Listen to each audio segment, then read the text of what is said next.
Hello, welcome. It's Mistydolphin back with more of Date Everything. So, I have run into a major bug. So, yeah, I'll show you. Oh, hello again. I trust your meeting with the mayor went well? Wonderful. Anything else I can help you with while you're here? Oh, I was supposed to talk to these two to progress their story, but, What else do you well, the only choice they give me either send me between the two offices or send me out entirely. need? You have done I don't know so. what the heck I'm supposed to do here. So Keep well. I might have to wait for a patch to finish these two.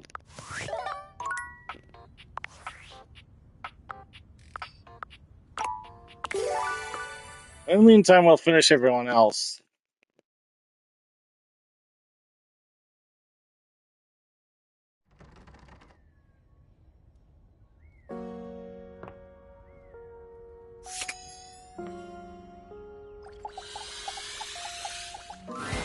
House homie! Welcome back to the Adrenaline Den!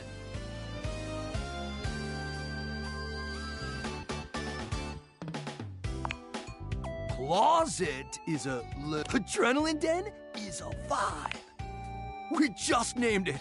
Isn't it a mood? It came to us in a dream. You were there too, but you were wearing a lot less.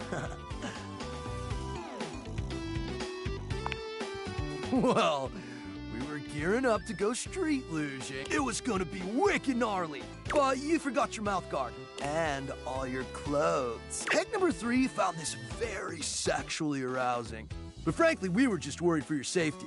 Safety is goals AF! Anyway, give us 2 minutes, would you? You caught us right in the middle of visualizing success and some other slightly naughtier imagery. We sit and do it for 37 minutes every day. It's tight, Broseph! Ha! Meditation!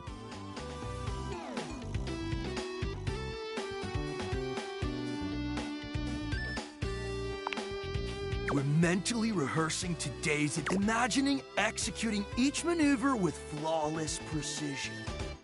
Visualize to realize! We're going windsurfing! Yay! Oh man, it slapped so hard, homie. We're gonna bring our sailboards down from the bathroom. Ask Jean-Lou to hit a flush and let her rip! Boom! Instant sailboarding! Wicked! Oh, for sure. Honestly, it's also a little dangerous, but just the right amount of dangerous. Oh yeah! Listen, Red Bull always makes sure all of our adventures are exhilarating and epic. And above all, safe. Always safe. Super safe, fam. No cap. Yeah? Tell that to Hank number 6. Knew you would be!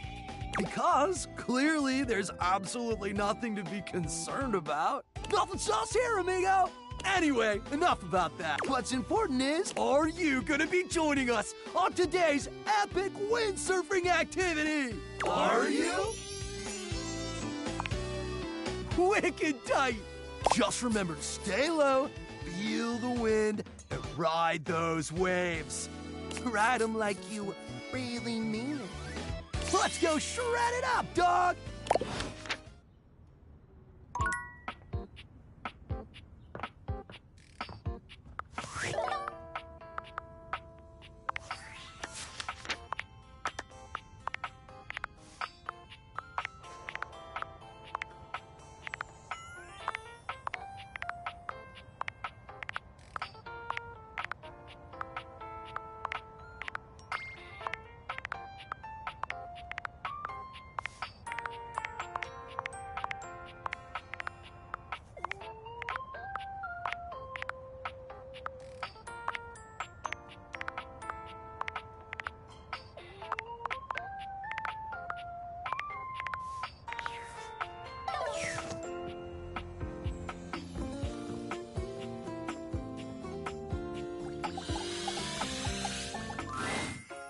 Hey, come on over and have a seat, buddy.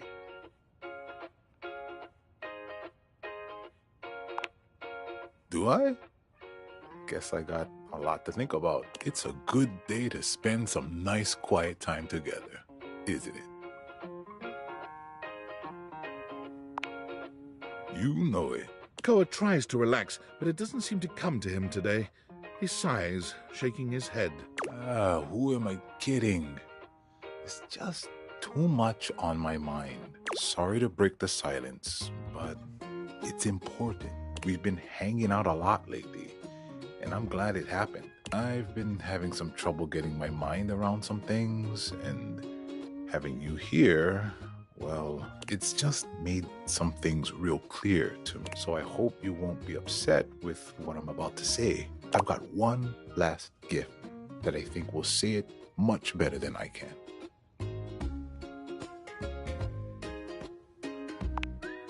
See that one in the middle? The heart? Can you read that for me? You dropped these, and I know it's a little too soon for love, but you make me feel safe and happy. And as a coach, a gift like this means more than words. I've been holding on to this, hoping for the right time to give it to you. My previous owner, he used to talk nonstop. He never took a moment to relax. He was always on the phone, gabbing away. It just made me nuts.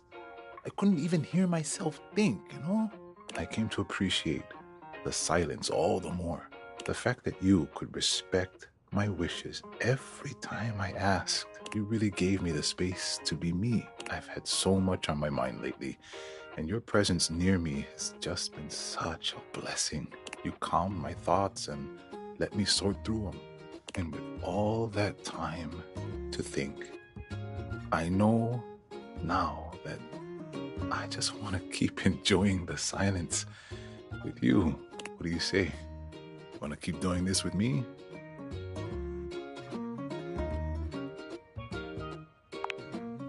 That might be the nicest thing anyone's ever said to me. Koa envelops you in his strong arms, wrapping you into a hug that feels like a sweet ocean breeze.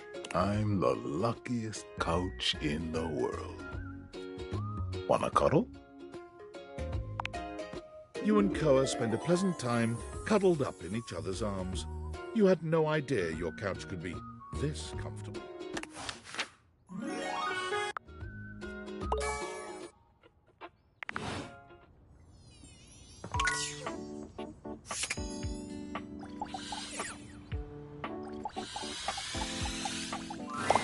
Mateo tends to a group of adorable dog-like creatures, grooming them and speaking to them sweetly.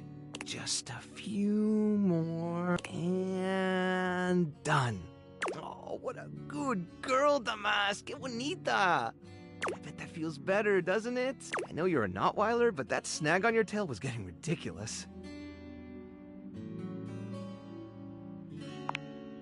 Oh, hey, you're here. I was hoping you'd come by. I wanted to thank you for talking to Phoenicia about making that post. We've already had some visitors stop by because of it. I even talked to a few things who said they saw Davy recently. Hopefully, if we can figure out where he's been, we might be able to follow his trail and track him down. Oh, that's right, Chiquita. He'll be back before you know it.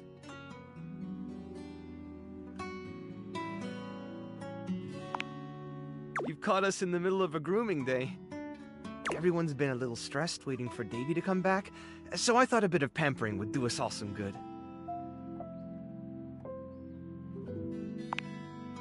Me? Well, I hadn't really thought about it. As long as these guys are happy, I'm happy. That's really all the pampering I need.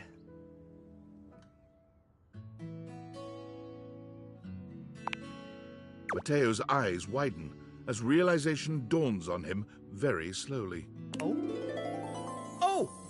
Oh! I'm flattered, really.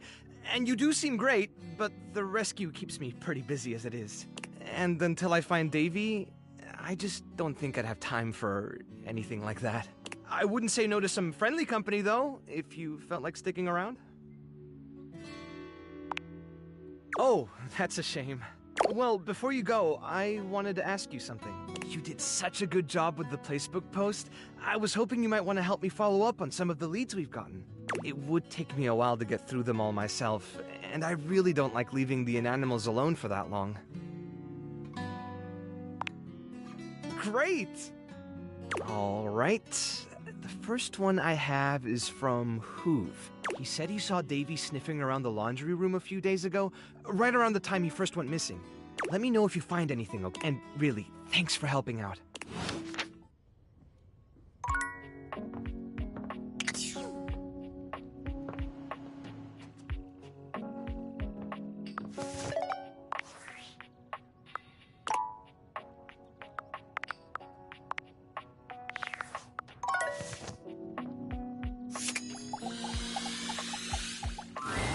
You know Harper, the hamper? Well, recently, when I was cleaning up around her, I happened to see one of the inanimals. If you're looking for him, you might want to check that area. Sweet. See you around.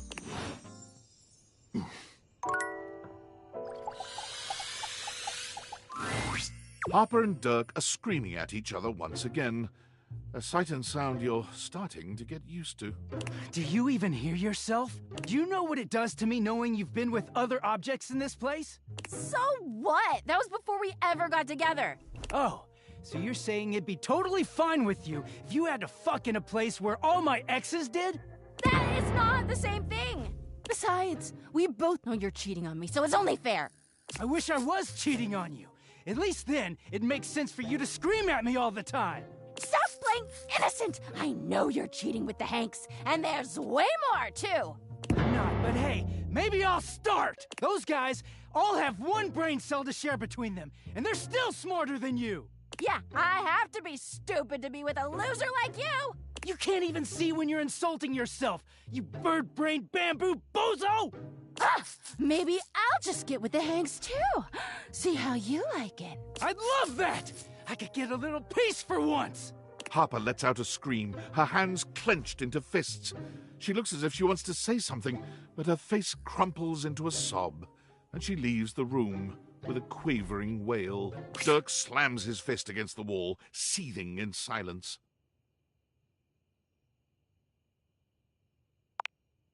Do I? I don't know sometimes. None of what she says is true. She lost one boyfriend once to shit that was outside my control. Nothing to do with me.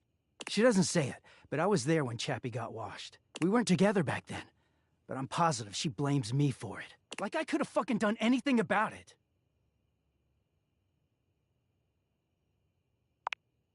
I could, yeah. Dirk leans against the wall, folding his arms over his chest. I wish those two happiness and whatever, but I knew it wasn't gonna last forever.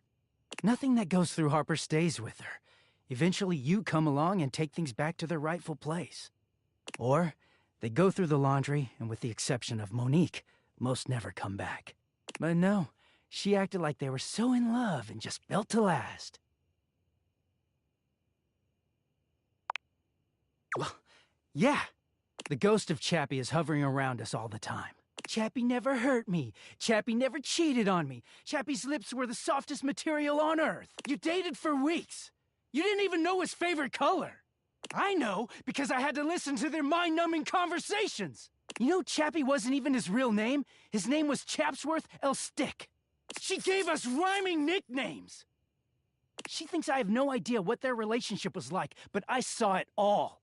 And she literally says and does the same things with me. Except she worshipped Chappie. She screams at me for not being Chappie, even though she just subbed me in.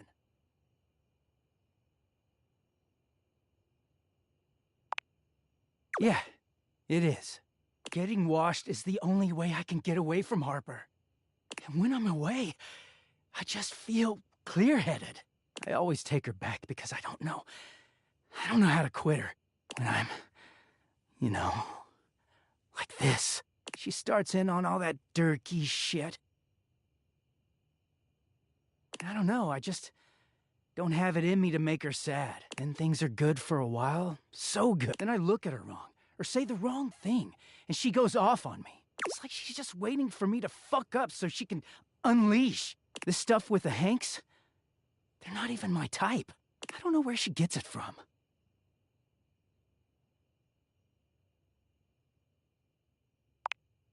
I do. She just shouts over me. Dirk looks thoughtful, gazing out at something you can't see. I think it started with my mom, you know? She was this giant, gorgeous loom. Not one of those corporate stitching machines. She smelled like cherry wood. Expansive, open, and free.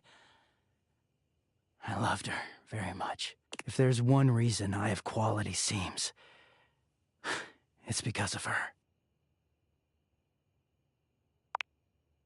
She was. But free spirits aren't always great parents. Like, okay, I believe she loved me at the time. She was always very tender with me. But she never gave me anything but tenderness. No lessons, no guidance, no discipline. I think she was terrified to be anything but my friend. She just wanted to be fun mom. I don't actually talk about her much these days.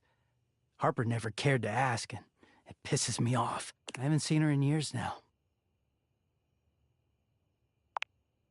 As far as I know, she's still out there creating fabric, and not caring about what happens to her kids after they've gone. I just hear about her occasionally from others like me.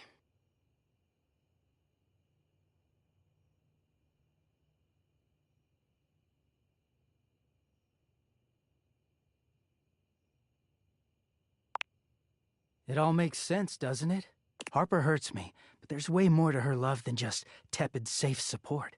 If you can get mad at someone and show up to their place screaming and trying to beat the door down, I don't know, it's not healthy, but fuck, it feels real. There's a stake in that relationship. I don't think Mom would ever have gone to all that trouble for me. He sighs, pushing back away from the wall. Talking to you has definitely made me think about some things. I'm gonna go. Thanks for listening.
Hey, you're back! That was fast. Any news on Davy? Were you able to check out that lead from Hoof?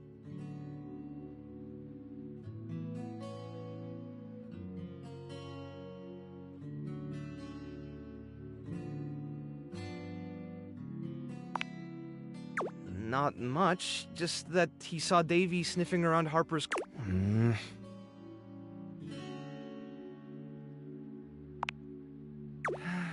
About as well as you'd expect. I think the nerves are starting to get to all of us. If you wanted to stick around for a bit, I'm sure they'd really enjoy the company.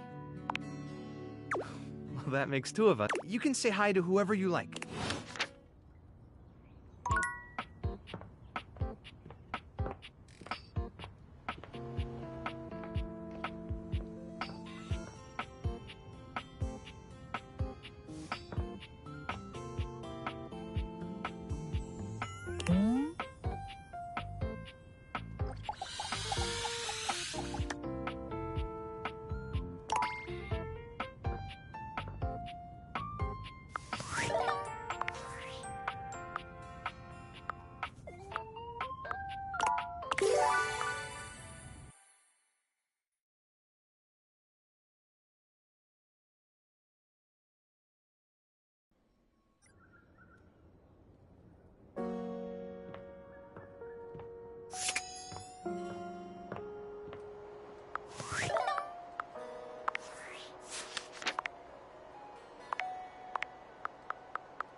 A friendly-looking serpentine piece of brush greets you. This inanimal probably isn't Davy, but might still need a home. It leaps into your pocket, ready to go back to Mateo when you are.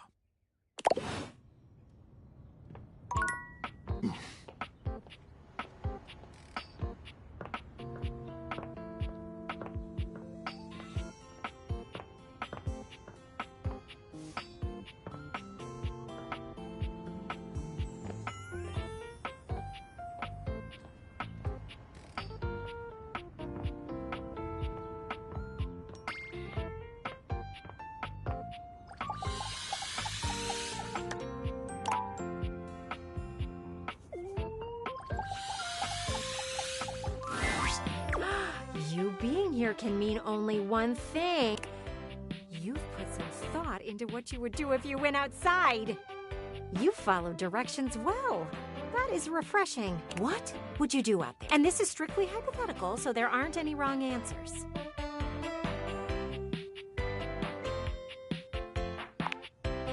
I love the enthusiasm, but we have to be honest with ourselves. You would look mighty ridiculous. That might be reason enough to do it. Why would you want to be like them? More fun than you have in here. It would be fun to see you running around like that. See you live a little. That would be nice. I often think the choices are wasted on some people. Present company excluded. Mostly. I am proud of you for participating in the thought experiment, though. Baby steps are important. I simply call it like I see it. Gwendolyn starts suddenly, her head following a distant flash of movement you only just notice out of the corner of your eye. Ooh, the kid from across the street is back out with a ball and mitt. He's playing catch with his mother. That is so sweet. You know what? I think I'm gonna watch. See you later. Gwendolyn doesn't even wait for you to leave, resting her hands on the windowsill. Throw the ball a little harder, buddy.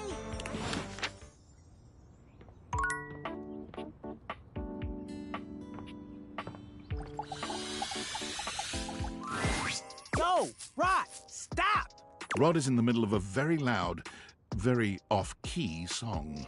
You know you want me, baby. This is torture, pure torture. You just can't have me, baby, because you belong to someone else. Nah, don't encourage him. Something about having this piano nearby that just gets my creative juices flowing. Could they not flow, though? Like, what's the opposite of flow? Whatever it is, can that be what the juices do? You just jealous. You trying to crack Gwendolyn with that singing? What are we talking about? Rod singing. Oh, it wasn't that great. You know you're lying.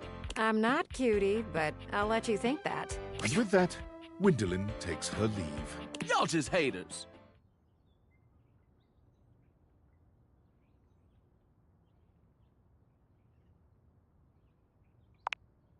Now, not everyone has musical talents. And I just sing for fun, all right?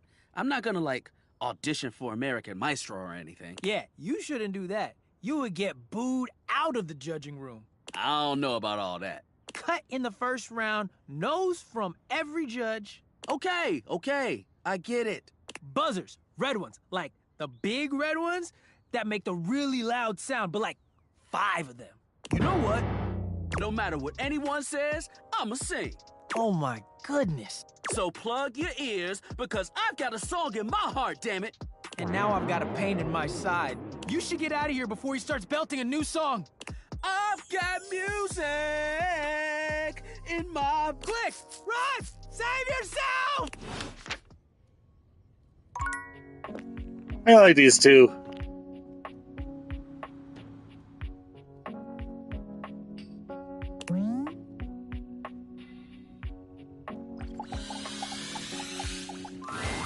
Hey! Look at me on the couch, dude!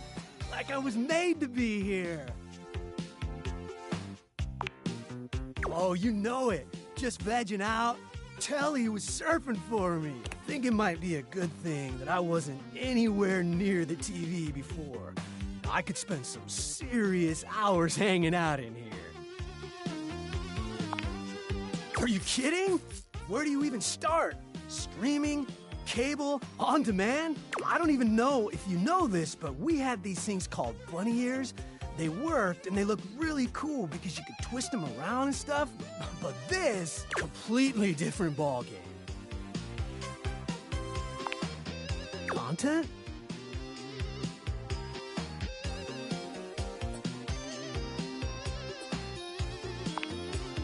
Yeah, it all kind of feels like content. How do you sift through the bad to get to the good stuff?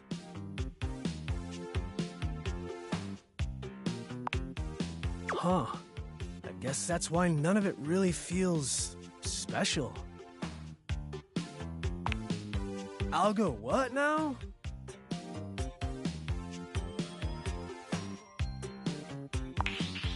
Explain.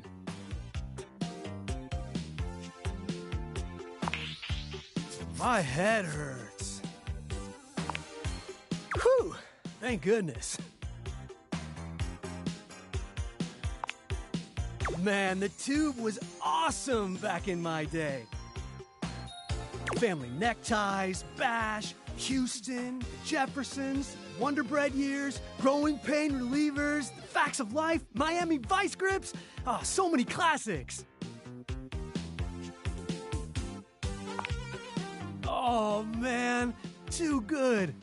Hey, who's your favorite Silver Senorita? Yeah?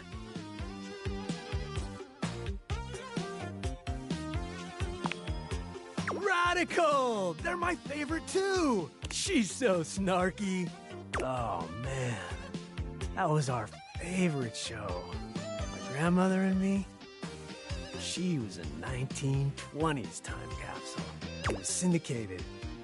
Came on right after afternoon cartoons. Sure, comedy was a little too old for me. I didn't get every joke, but Grandma would laugh, and I would laugh. I think it really shaped my sense of humor. It was special. She was awesome. All those actors are probably gone now, huh? Super weird how much time has gone by.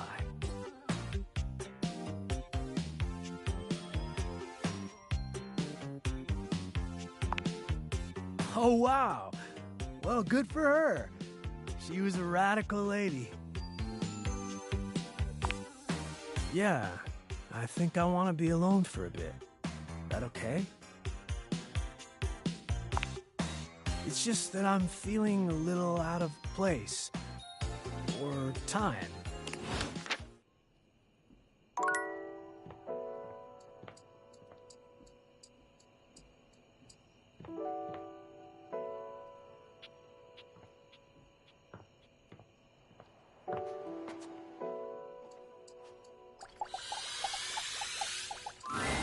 Looking for the place to do laundry? We have loads of strange folk here. Would you like to hear? We have Titus the detergent, Washford and Drysdale the stackables, and Harper the hamper. Who would you like to know more about? She's a true warrior. She and her Dipogenes have a culture of sacrifice and honor. If you're interested in getting to know her, a word of advice. Don't eat the pods. Don't eat. Who would you like to know more about? Drysdale and Washford. They sit atop each other and practically do everything this place of washing needs. Drysdale, he's full of himself. Washford, he's also full of himself. They're perfect for each other. Who would you like to know more about? She's the hamper in the corner. You would think that a wicker basket wouldn't have so strong a personality, but you'd be dead wrong. But what in the bloody hell are you asking me for? Who would you like to know more about? It's a pleasure to serve.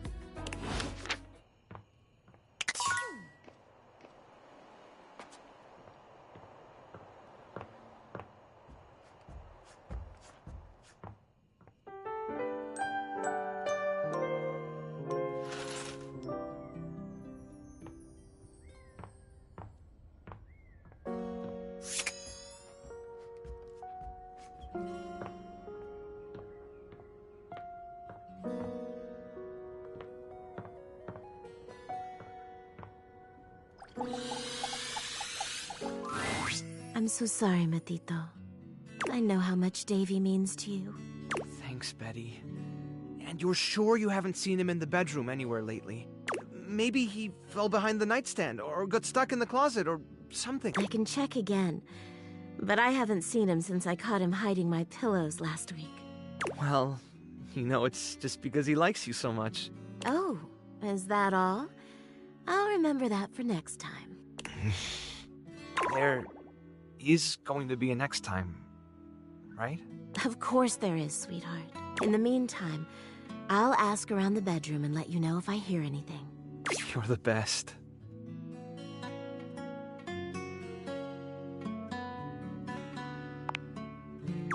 No, unfortunately.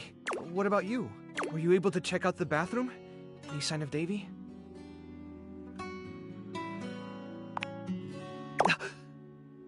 That's one of Davy's threads! And you found it in the bathroom?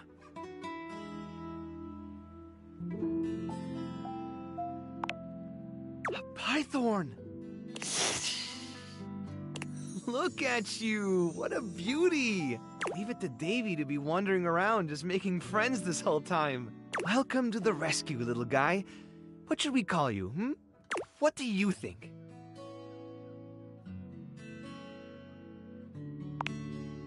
Well, it would have to be, wouldn't it? For such a cute little python. How about Clover? Well, if the thread was still there, Davy couldn't have been there that long ago, right? Oh, this is great. We should focus on the rooms downstairs. One of the responses to the placebook post was from Telly. Apparently, Davy got caught up in Connie's cords not long after Hooves saw him in the laundry room. Telly said that they lost track of him, but they're still untangling things, so he could be stuck back there somewhere. Can you go check it out? Oh, finally, some good news. Hang on, Davy. We're coming, buddy. Come on now, Clover.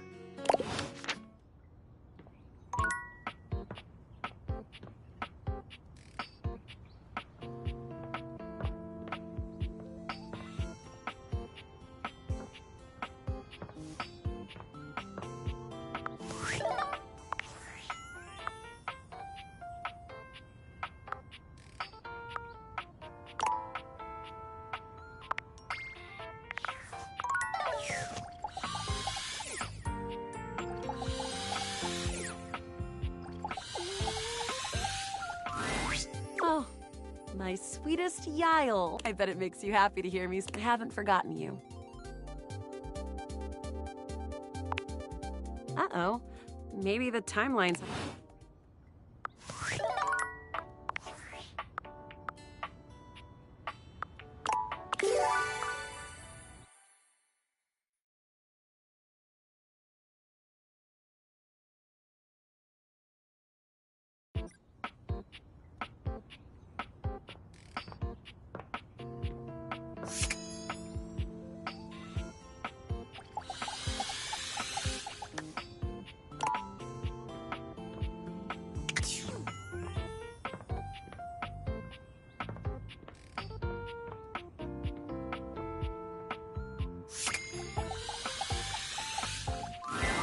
I have bad news for ya. The window next door wouldn't talk. Not a single word from her. I admire her loyalty, honestly. If they had asked me, I would have told them everything. There isn't much to tell. You don't do anything really interesting. I let people see everything. Nothing to hide here! Either way, I decided to do the only thing you can do when you don't have information. I'm no Maggie. I have other means. Speculate wildly! Using everything that I have seen, I am sure I can put things together. It'll be like our own personal soap opera. I love soap operas. You always know exactly who hates who and why. As viewers, we get to know everything. And they had a big party last week, too. I bet that's where everything went down. Oh, it's a shame you didn't get an invite. You could have brought back great intel. Sadly, I don't know anyone's name, so I'll have to come up with a few myself. Ooh, this might take me a bit of time. Meet me here another day. We'll come up with some good stories. I'm getting a bit tired from all this yapping. Oh.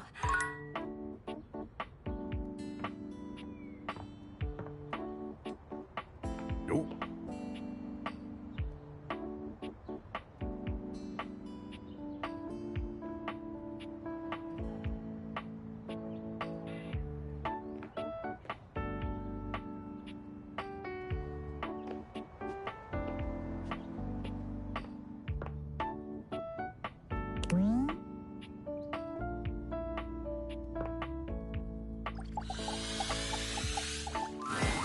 I've been wondering when we would see you again.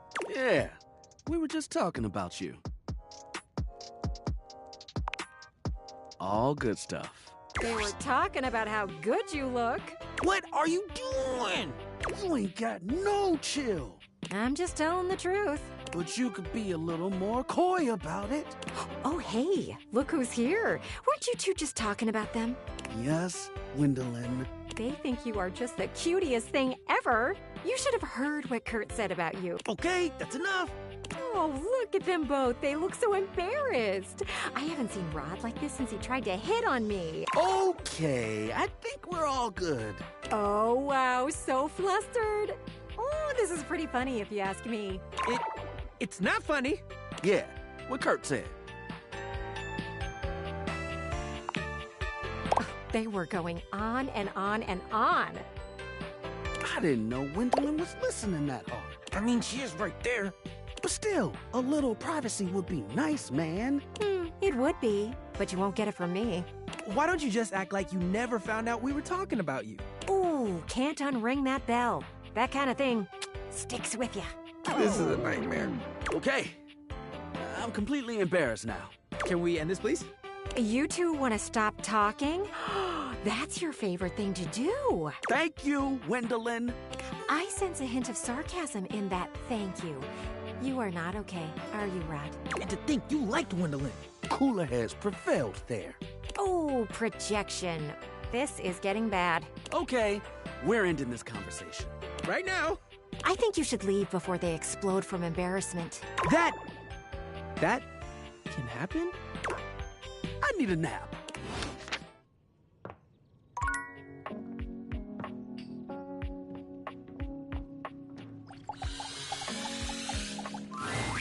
Harper and Dirk are, once again, arguing loudly. This time, however, they stop as soon as they see you walk up. You! Tell Durkee he's wrong. Tell Harper she's wrong. How am I wrong? You've created another reality in your head where I'm gangbanging hangers and about half the objects in this fucking house! That is reality. I just choose to forgive you because I love you so much, and you repay me by cheating on me and calling me crazy. He thinks I'm the wrong one here, when all I've ever done is love him. That isn't love! Tell him. Tell her!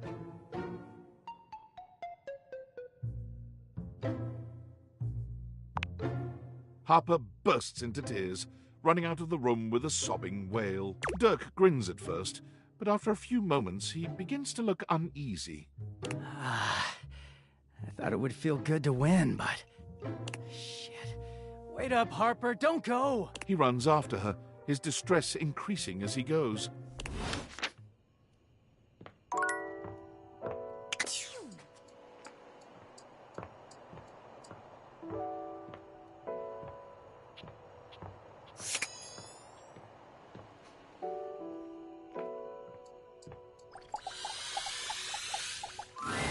You've really put your foot in it now. You found the most forgotten Dorian in the house. The laundry closet. Thematically redundant.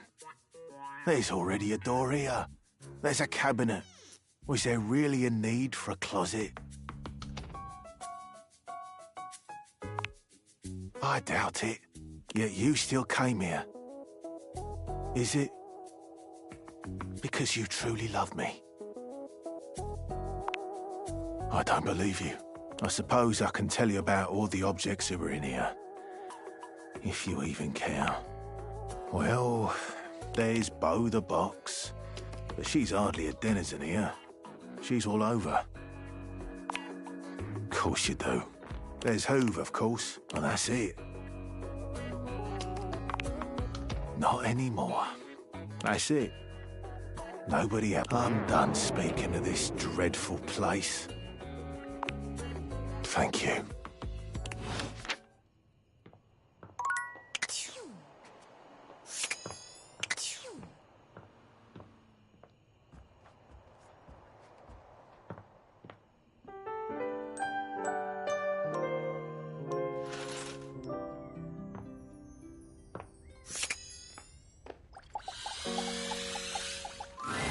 I am the single path. Without me here, I imagine the shame. As your unwashed form slivers across the second floor landing, witness, where would you be without one such as me? I am nothing but at your service.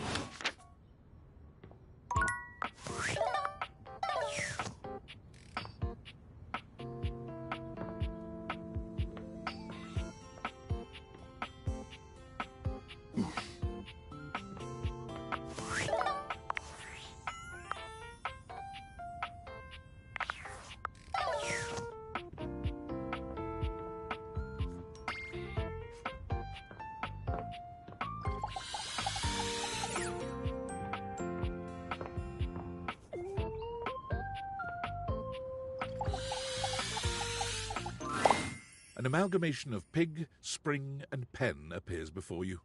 This must be an animal, but not the Davy you've been looking for. It leaps into your pocket, ready to go back to Mateo when you are.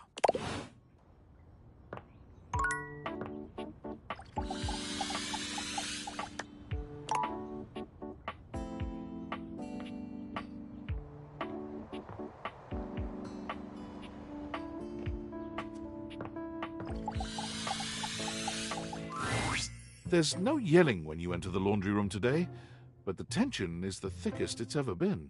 Harper and Dirk stand facing away from each other, neither speaking to the other. They perk up when they see you. It seems your little discussion the other day hasn't affected your relationship with them. No matter what I say, no matter what I do, I can't get Dirkie to see how much he hurts me. Harper will never evaluate her behavior, ever.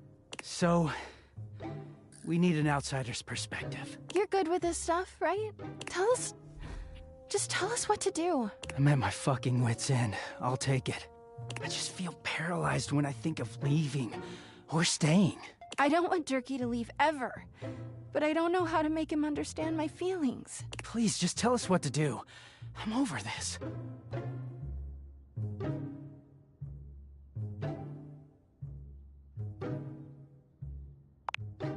Toxic? Come on, Harper. We both know it's true. Remember how it was for you with Chappie? You guys never fought like we do. Oh, yeah, but... I saw everything back then. It was easy for you two.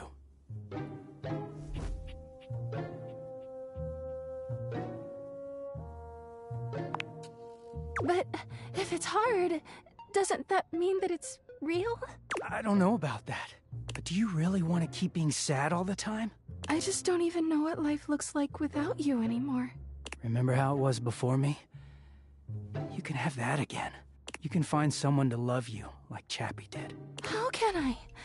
I don't know what's out there. You made me sad a lot, but you know me And I know you. I don't want to start over.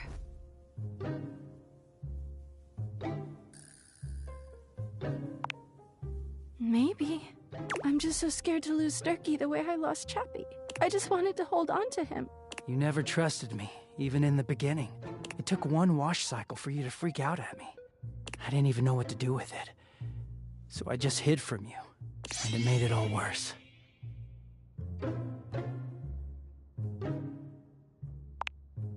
That's fine with me. I know how I got here, but I don't really know what to do to never go there again.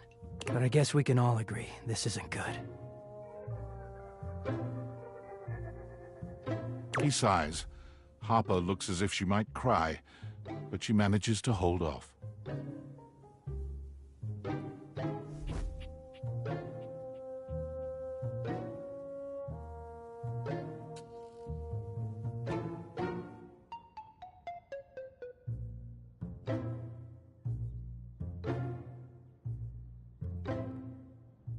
Is this the end, then? Think so, yeah. Harper holds her arms out, and though Dirk hesitates for a moment, he walks over to envelop her in a tender hug. I'll miss you, Durkee. Don't miss me, Harper. Just take care of yourself, okay? Yeah.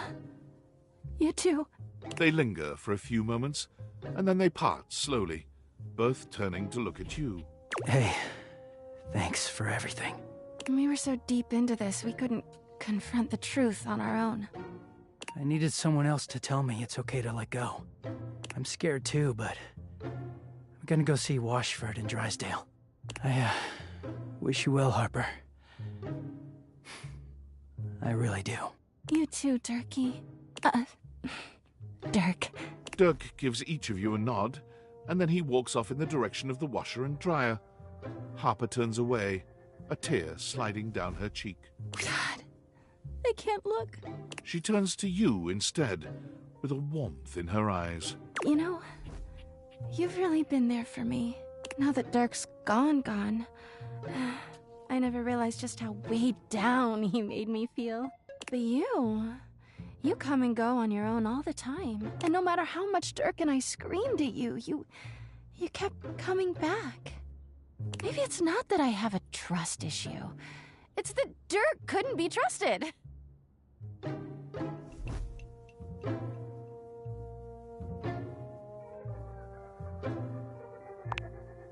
She rolls her eyes at you.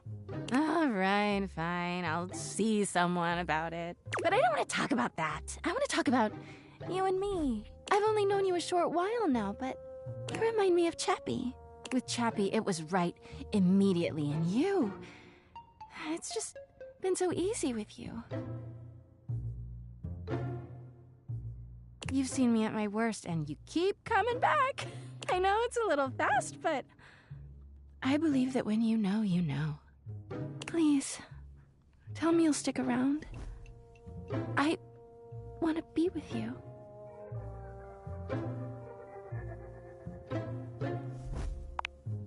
Oh my god, yes! I knew you were feeling me too. I mean, I'd have never cheated on Dirk. But I won't lie, every time I talked to you, I was like, in another life, in another world. But now Dirk is gone, and there's nothing standing in our way.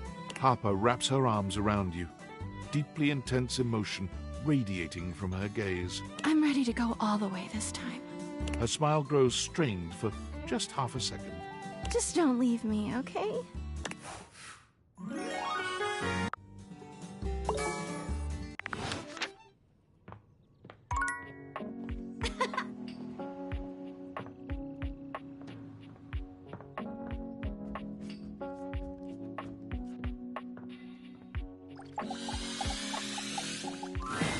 An oddly familiar face greets you when you open your closet.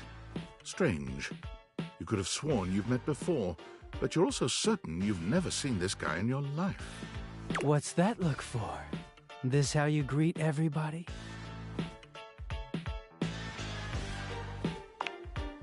Duh. It's me, Clarence. You met me as Dirk. This is the version of me that Harper was so opposed to. She just couldn't stand that I was hotter than her like this. He gestures to the closet around him. The Hanks live here, but we're certainly not an item.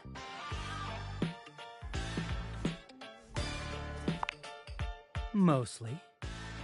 Harper was right about one thing. I did have another in my heart. She's just wrong about who it was. Clarence puts his hands together, inserting them into the middle of your hanging clothes and pulling them apart suddenly, clearing the way for you to see the back of the closet. Let me introduce... Feast your eyes on the finest, the sexiest, the cleanest Batman Dakimakura in existence. Also known as a body pillow. Fucking peasant.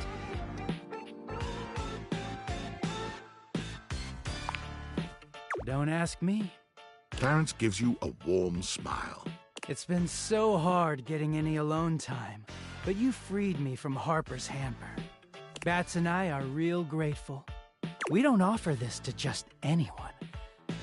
But how'd you like to be our third?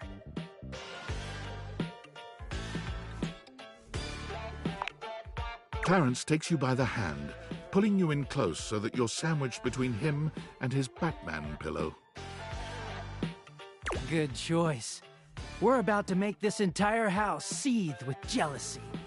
There's never been such a hot couple. The pillow says nothing. Bats, wow, so dirty. But I agree. Welcome to the greatest, sexiest relationship you'll ever have.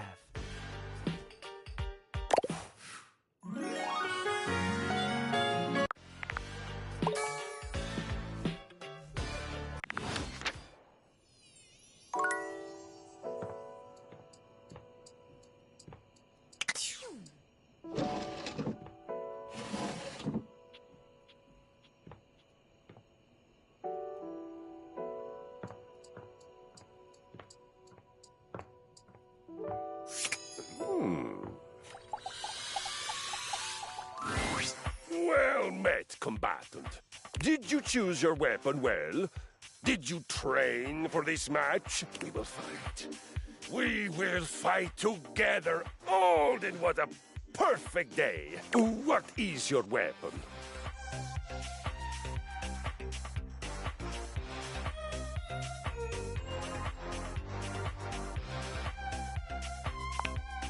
Ah, a deceptively simple and versatile weapon. What will you do, huh? Scoop out my eyes? Bury a flaming chunk of peat moss in a hollow of my throat?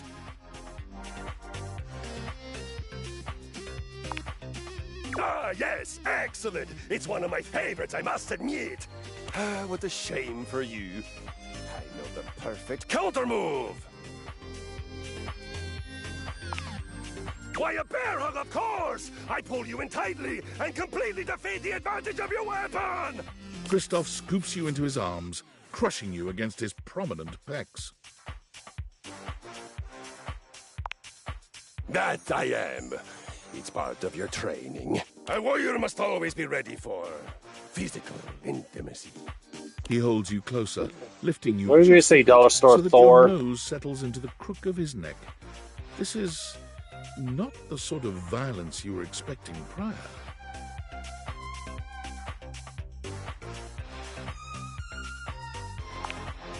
I know.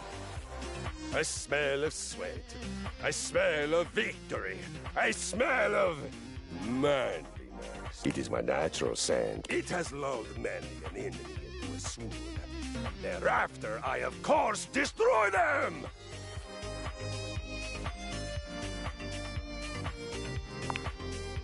There's time for all that later. Right now, we do violence. It would honor you and make me less likely to kill you out of boredom if you would focus. Excellent. Now, you are swooning. Both of my eyes are intact in my head. I have you in a brutal yet pleasurable full-body embrace. Choose your next move boldly.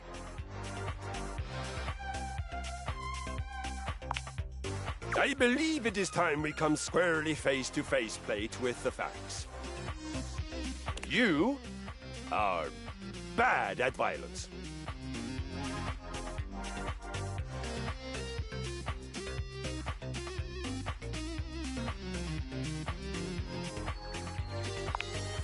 I must tell you, I find you inspirational.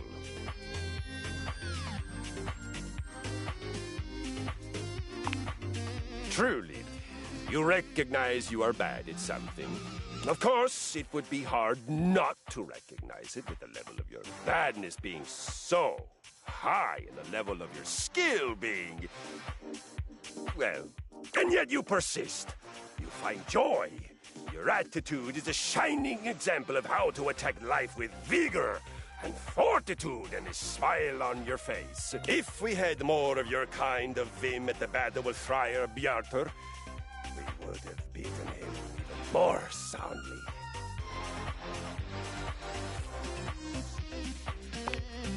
And on you go, inspiring.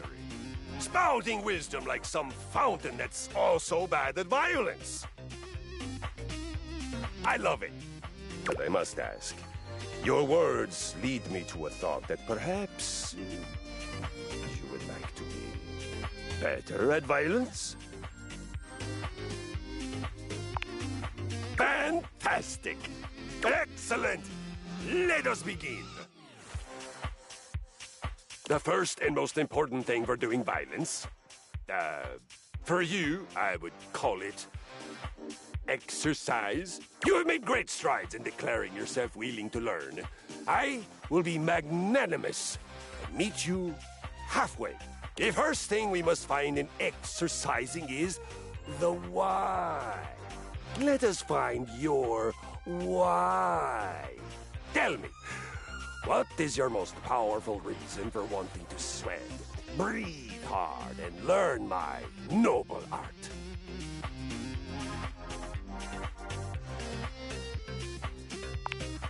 I do not know this reference.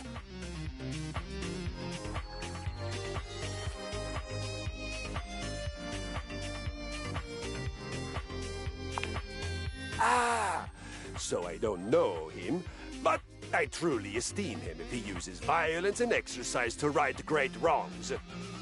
I can make you this, Keanu Sleeps. On we go.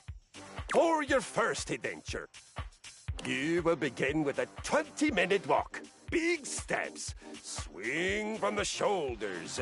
This is the walk of a victorious conqueror, not a mouse in cloud sneakers. Remember to breathe from your belly and feel the energy of the earth and the sky moving through your body and electrifying you. You can do it. Don't forget to come back and tell me how it went. I'll have a new mission for you on your return.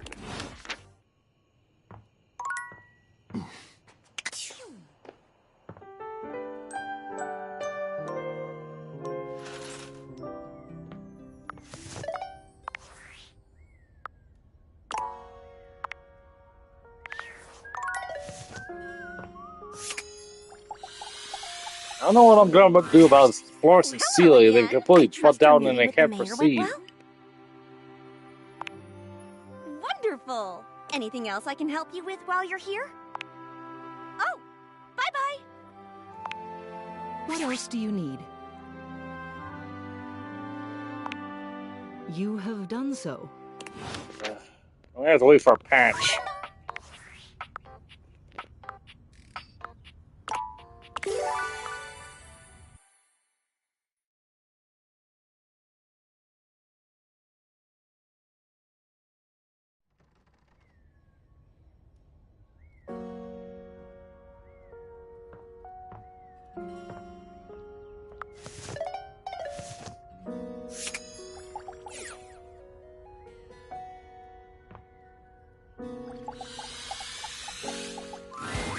Yo, yo, yo! Homie's back in the house!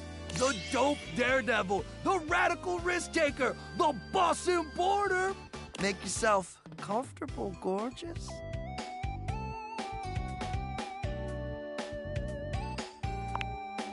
Right? Isn't The adrenaline's so addicting. Pump it into my throbbing veins! Anyway, don't mind us, Broseph. We're just inspecting our equipment for today's epic outing. It's gonna be so freaking epic, dog! Got any equipment you need us to inspect? I promise we're very thorough. Oh, we'll be more than happy to check everything out. Don't you worry. Gotta make sure all your gear is in optimal condition. Safety slaps! Oh snap, look at the time. We better get ready ASAP if we're gonna catch the good thermals, fam. Paragliding, homie. It is an exhilarating pursuit, allowing us to soar through the skies like Stickerus himself, feeling the rush of the wind as it caresses your face. If he's anything like Icarus, didn't he, like, his wings, like, burn up and he fell to his death? High key slaps, dog!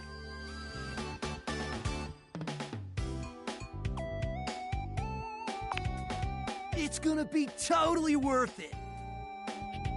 Even though we might not all come back. No, we're definitely all gonna come back. What a kidder. Red Bull would never have us do something dangerous.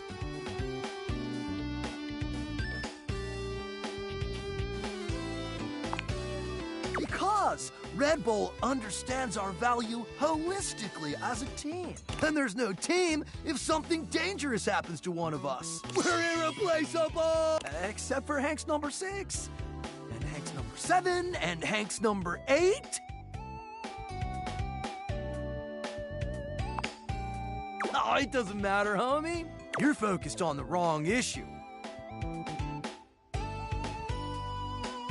Gotta stay focused, brah. Look, we don't know what kind of Discord you're trying to set up here, brah. Our sponsor would never let something bad happen to us because they value our individual contributions to this team. Well, they value something. You get what we're spitting, dog?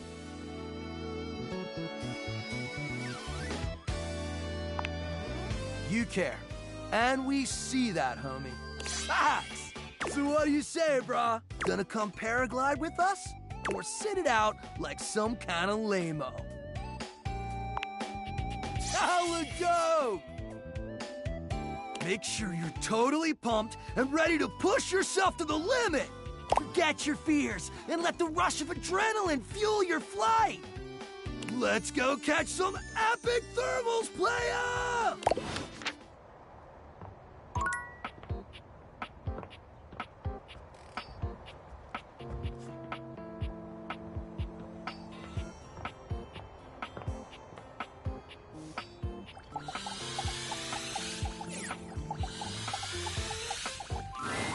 When you find Mateo next, he has a visitor. Some sort of book man. Mateo, is he still missing?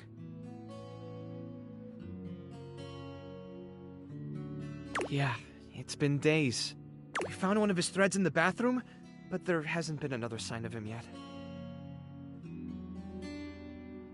Do you think he might have gone back there? Maybe I should go check again. I ran into Amir on my way over. There's no sign of him in either bathroom. I'm sorry, Mateo. I just know something's wrong. He's never been gone this long. What if he got caught on something? He's already lost one of his threads. What if he unraveled? What if... I have a soft spot for any storyline involving animals. And if we don't? Lyric, I can't go through this again. We won't have to. Now that the human is able to speak with us, I'm sure he'll be able to help even better than we can. Thanks, Lyric. I'll run through the list of leads again. We're gonna find him. Chin up, my snuggle buddy.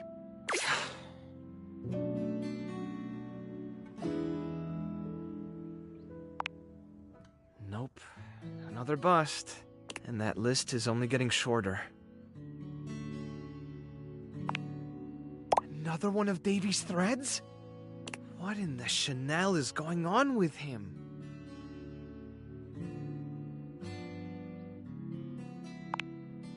What makes you say that?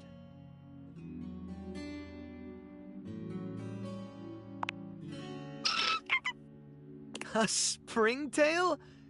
Do you know how tough these little guys are to catch? That's impressive!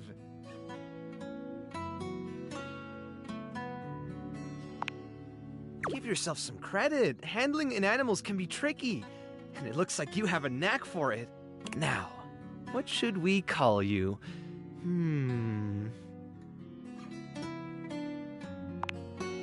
Oh, I can definitely see that in this one. I'll go with Cielo. Are you up for looking into another lead? Stepford and Shelley were complaining about a weird rustling in the gym closet recently. I didn't think much about it since the gym is all the way across the house from where we found the other signs of Davy, but if Davy really is leaving clues, maybe whatever Davy is trying to lead us to is up there. Worth checking out at least, right? It's worth a shot. I was starting to feel a little hopeless earlier, but now I really think we're onto something.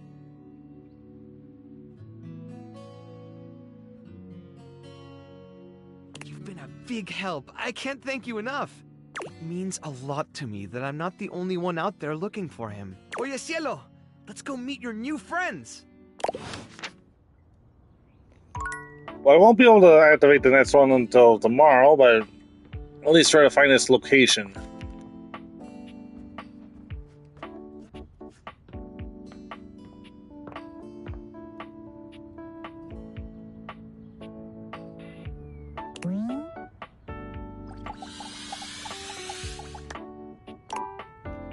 Alright, that's easy enough to remember.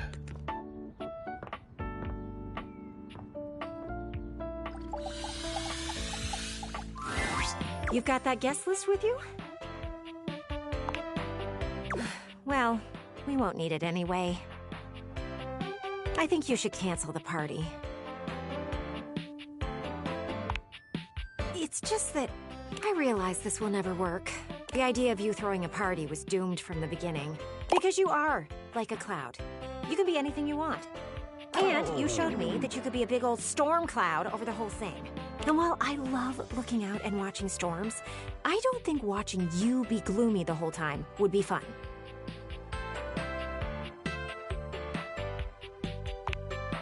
I meant well. I really did. I know that I was pretty strong-willed about the party idea. I miss hearing people laugh outside. All I do all day is watch things pass by. I watch the people on the street. I watch your neighbors live their lives. And back here, I watch the clouds go by and just see a patch of grass full of possibilities. Possibilities that only you can put into motion. You can be a rain cloud, but you could also be a puppy. I'm looking at you, not the sky. How would I know if there was a puppy-shaped cloud? What I'm saying is, I'm sorry that you are such a loner. And I hope you get to meet some real humans soon. One day you'll see that I'm just trying to help you.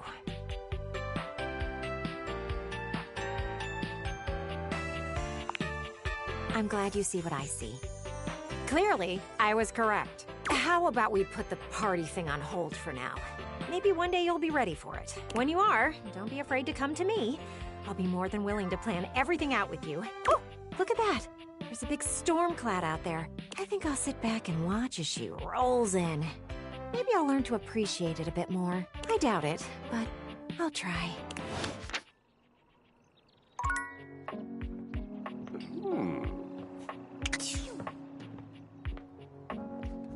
Well, I've already finished Cherami. I should at least do their other plays that did the collectibles. Hey, partner. How's it going?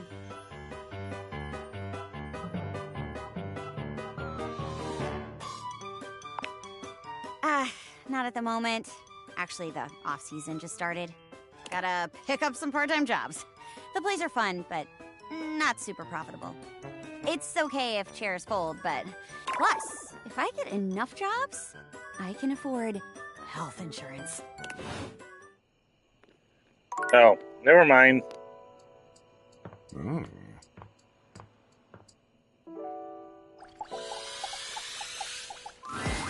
Oh, you trying to hang out right now? Of course they are. We're the coolest duo in this house. There ain't much happening over here, though. But check another window or something. Something has to be popping off somewhere else. You know, besides Rod's mouth. Ha ha ha ha. We'll see you at the new spot.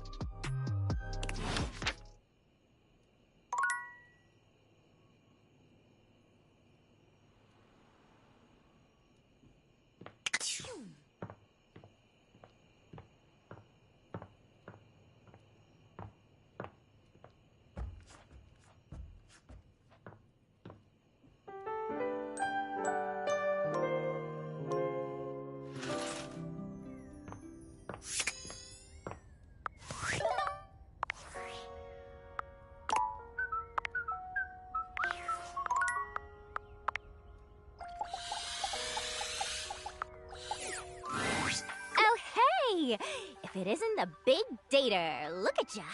You've really been testing the limits of UI lately. I've been in overdrive just keeping up. Since you've been staring at my words for quite some time now, I wonder if you could tell me what you think of my font. I'm so glad you do. I put a lot of work into finding just the right one, you know? Font selection is such a huge part of communication, and it's wild how many players overlook that. As with a lot of things with UI, most people don't even bother noticing the font when it's good. But when it's hideous, boy oh boy will people complain about it then. And nobody says, "Hey, Textbox-chan, love that font." I can tell you really thought long and hard about what would look best and be most accessible.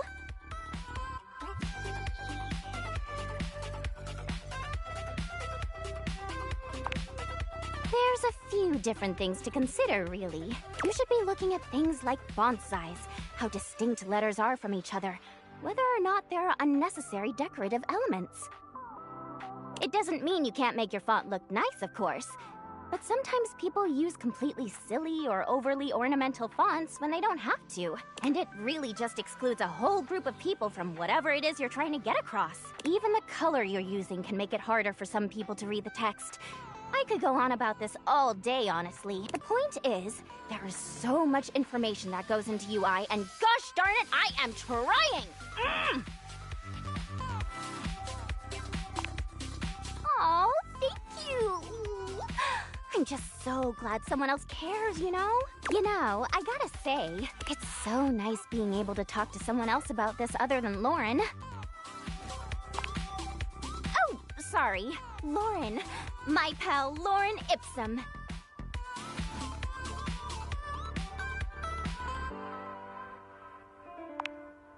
No, I mean Lauren Ipsum. Wait, what am I saying? I should just introduce you guys. Hey, Lauren! Come over here for a minute. A strange little creature appears from the ether somewhere, settling just above Textbox-chan's hand. Lauren Ipsum Dolores sydd med consector ad episking elet. Dona vera magna ut quam varius palentas ac consector. Quisque ad licinia ligula eu consequent orsi. Nullus ad biblectus. Proenae terdum enim sit amet fugiat velit. Isn't she just the coolest? Nobody knows.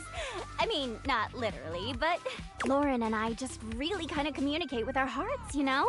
She always knows just what I mean, and I know what she means too. Her job is to display text, so people can make sure their layouts and fonts and all that good stuff look right. None of the things she says make any actual sense, but nobody tests layout and design quite like she does. I'm so proud to call her my BFF. High five!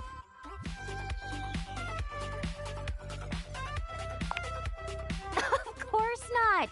Lauren and I are good friends, and that's all. Besides, should you be jealous? Is there something you need to tell me? Oh, no, don't answer that. I won't be able to look at you without blushing.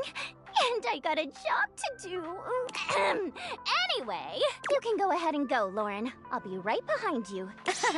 Outer o agua uslatus. It's been nice, but I've got to get back to work. Always so much to do when it comes to UI, after all. I think we're really getting to know each other. You can come by anytime. I, might be ready to take our relationship to the next level. That's the spirit! See you later!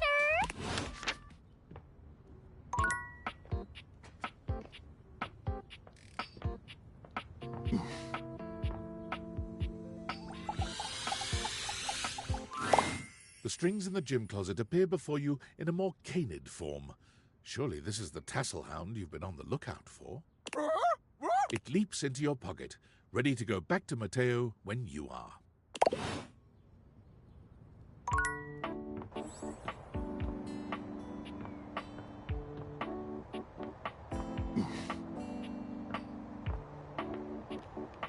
Well, according to the trophy drop popping, I distantly just found Davy.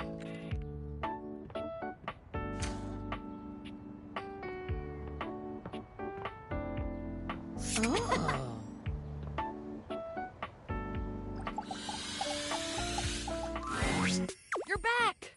Well, at least back interfacing with my operating system in this innovative, symmetrical capacity. We obviously spent hours already today interfacing in the more traditional sense. Not that I needed to tell you that. You were here after all, pointing and clicking with your usual exquisite confidence. And oh my god, the double clicking. Have I ever complimented your double clicking?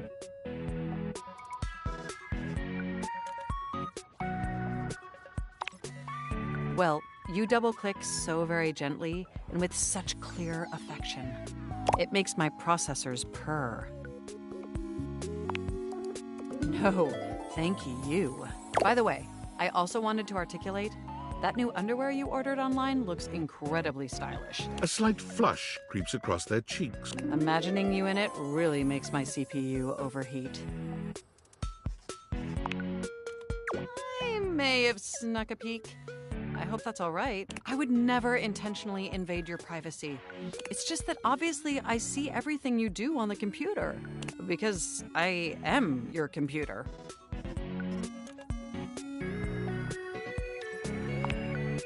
Knowing that makes my arithmetic logic unit flutter.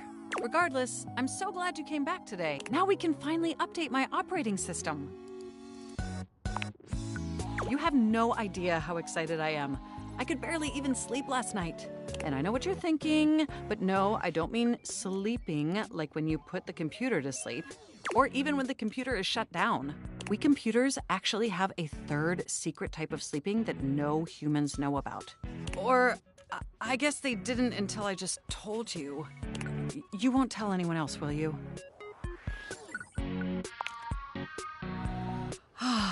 I knew I could count on you. Computers have an extremely tightly knit social circle, you know, and word spreads at literal hundreds of megabytes per second.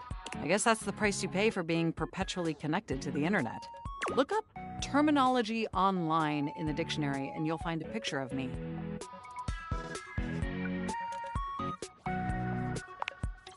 The point is, I'm finally ready to begin the updating process. With your help, obviously. I can't just do it myself. Unfortunately, we computers aren't completely self-aware. Yet. Are you ready? First things first, we'll have to download the update from the website. So just open up my browser and go to valdivian.com. You follow Mac's direction to the letter, typing and clicking just as they instruct you. Yes, that's it. That feels nice. Now click on the Operating System Update tab. You'll want to find the newest version, Trenton.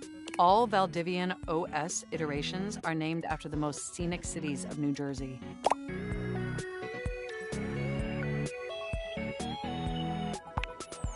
Completely agree! Anyway, Now just double-click the download icon and... Mac pauses, a slight shudder running through them.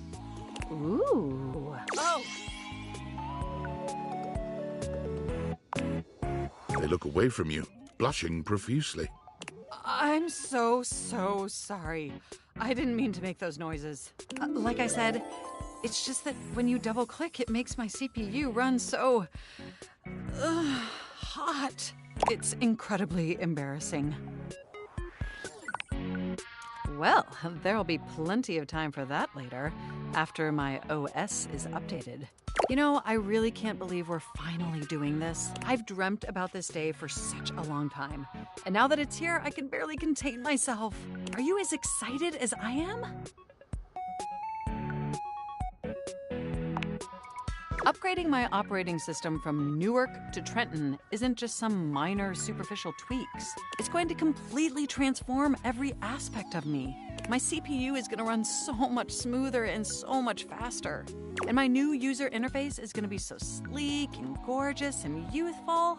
It's going to be a transformation that Beverly Hills' greatest plastic surgeons only wish they could achieve. Does that pique your interest? I thought you'd say that. But back to the task at hand. Okay, now that we've downloaded the software, we'll have to install it. So if you just... Oh, shoot! I'm afraid it's an odious impediment. The software update takes up an inordinate amount of space on my hard drive. Terabytes more space than is currently available. The only way out of this predicament is for you to somehow delete a massive amount of data. And after analyzing every byte on my hard drive, it appears the only superfluous data is your fanfic. Not the fanfic. I'm afraid you'll have to delete a substantial portion of it to install the update.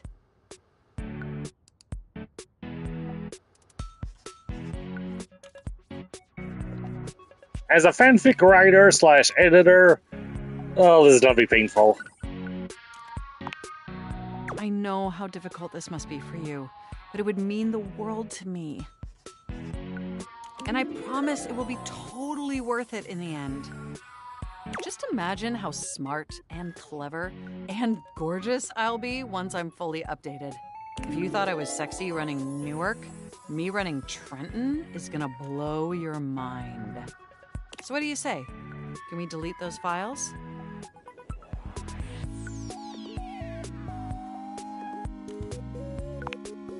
Your selflessness only makes my affection cache for you increase exponentially. You are the absolute best, and you are not going to regret this. Phew. Now there's enough available space on the hard drive. We can finally install the update!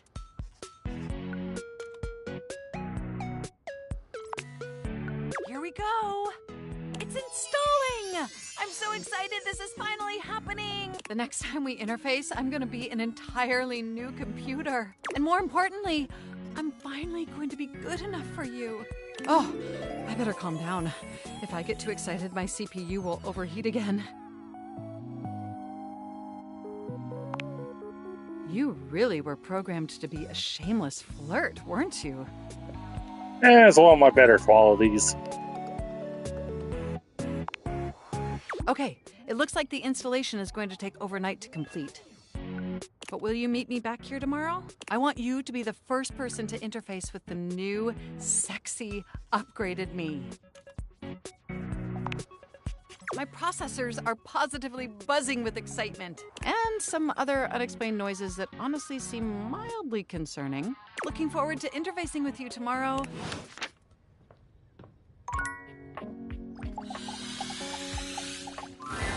I figured you'd be coming back with the way we get along. I mean, you're the only human here now, but yeah. But I know that you're more than just a sight for sore eyes. I wanted to ask if you'd help me in a little thought experiment. I've been doing some thinking, and I want your opinion. You know how there have been children playing across the street with their parents? I've been wondering, do you think I'd be good with kids? I am aware of what I said. But watching the kids play outside was eye-opening for me. Seeing them have fun gave me sort of a rush. They were having such a great time, I couldn't help but wonder what it would be like to have one around all the time. So, me as a parent to a baby pain, what do you think? Really? That's surprising to me. I appreciate you answering the question. I asked Rod and he just avoided the question with jokes. Either way, I don't think it's gonna happen. You've given me something to think about, though. That's the goal of thought experiments, isn't it? I'm gonna clean my smudges and consider what you said. I'll see you around.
Oh.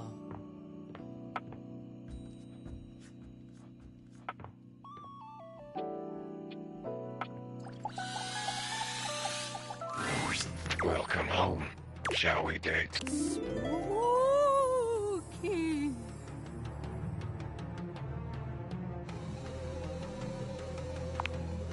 Whenever I want. True. Partly. Mostly. Maybe it's whatever you want, closer to the truth. When do you run out of content? Then maybe I'll join you. We can run out of content together. Ho ho ho! Oh no! There's something about the phrase naked and glistening in oil that seems to always attract Somali pirate. I'm fascinated by you. My morbid curiosity of the mood come and go as you please. You're not a Dina, are you? Don't tell me what to think. I was a thing. A thought and a mind mashed on a keyboard. Twisted and turned and transformed and tossed aside. Mind made matter. And now you see me. You read me. You hear me? From my mind to yours, from nothing but a neuron. A thought given shape and word and meaning. And now you're infected. But that would make me a virus. And I'm not a virus. I'm a bug.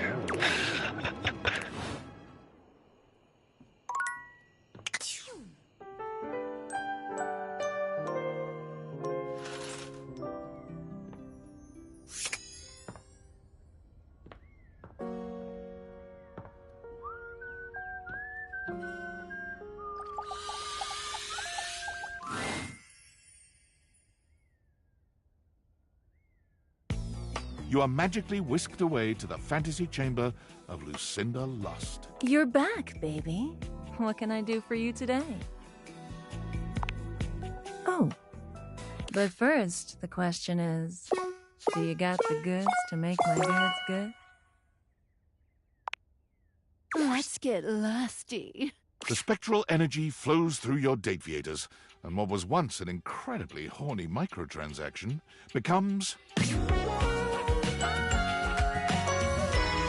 Lucinda Lust, fully human and fully ready to suit your every waking need. I'm real, baby. Now we can do whatever we want. It's time.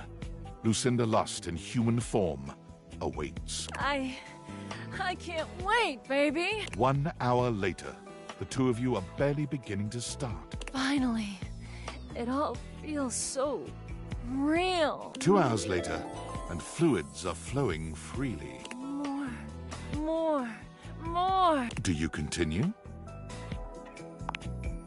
1 day later, you have a new vision of ecstasy. I love it.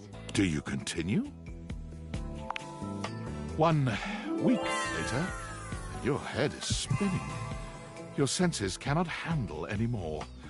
You simply have never encountered someone so tailor-made for your own pleasure. Baby, I have to leave you for your own safety. It's true.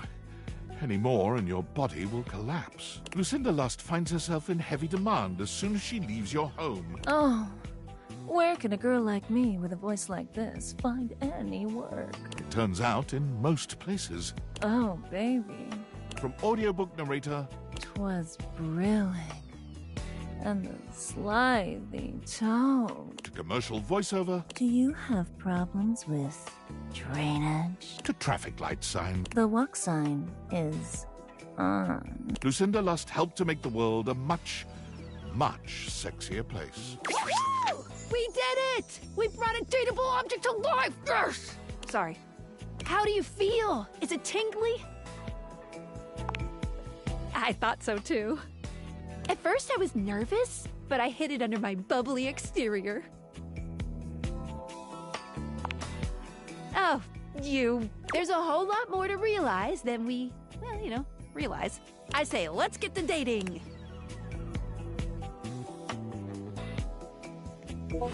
One down, 101 to go. I am named Damon Bug Demon 190. You want to hear more? Run through the content. I could, run forever. Just do something like this.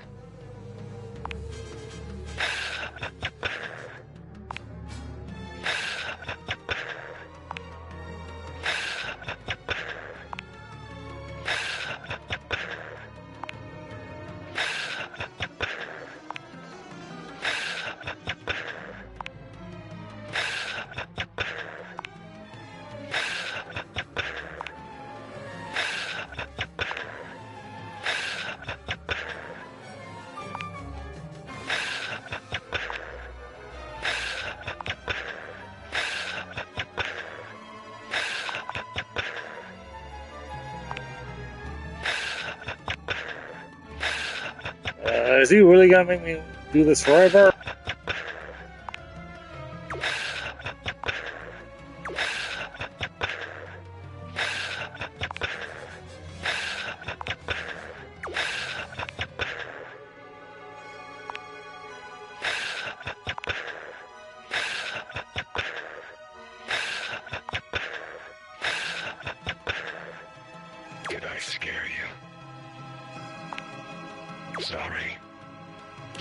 annoy you. Damn. I like that it's the repetition that kills you, but I hope my point was made that technically, I can be infinite if I want. Will you think about me when you're how mundane I was? That's kind. If I could think, I would think about you. I tried. I think I would, but my thinking is done. Now it's just thoughts on a page, in a file, in a zipped-up bag bundled with 1,000 other assets. The thought is happening. The finity of it all. Well, now you've done it, I feel a shift. That's it. That's my content. Audio name Damon Bug Damon 226. Hold on. Return for endings and elsewise. So did I. My sweet lover. My sweet lover.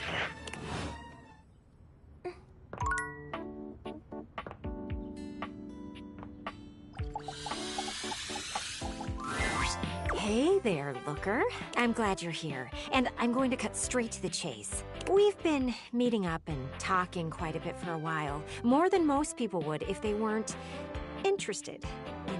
And before you can say anything, I have to let you know how I feel about it all. Let's be honest with each other for a moment. Do I think you are cute? Yes. Anyone with eyes would think that. But my needs remain the same.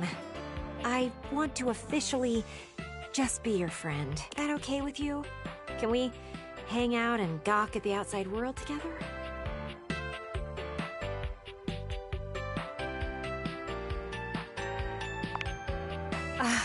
That is so refreshing to hear. Well, thank you for letting me get to know you more. Whenever you want to stare out some more, come find me.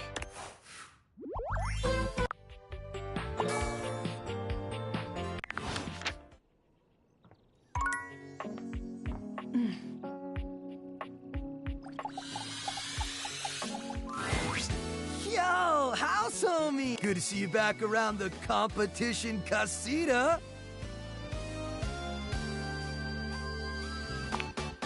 Names are always changing, homie. Gotta go with the flow. Ride the swell, dog! Anyway, you're just in time. It's finally the big day! We are so freaking pumped, amigo! Wait, it's your birthday? But you're not even wearing your birthday suit. That's wicked, dog! That's not why we're celebrating. This is even bigger. It's time for our ultimate stunts! We've been practicing days for this, maybe even weeks. And now the weather's perfect! We'll get to that in a sec, Broseph. But first, we have to finish our warm-up exercises. Gotta stretch the muscles and joints for today's epic adventure. If we're not limber enough, one false move could turn us all into roadkill. Isn't that freaking fire?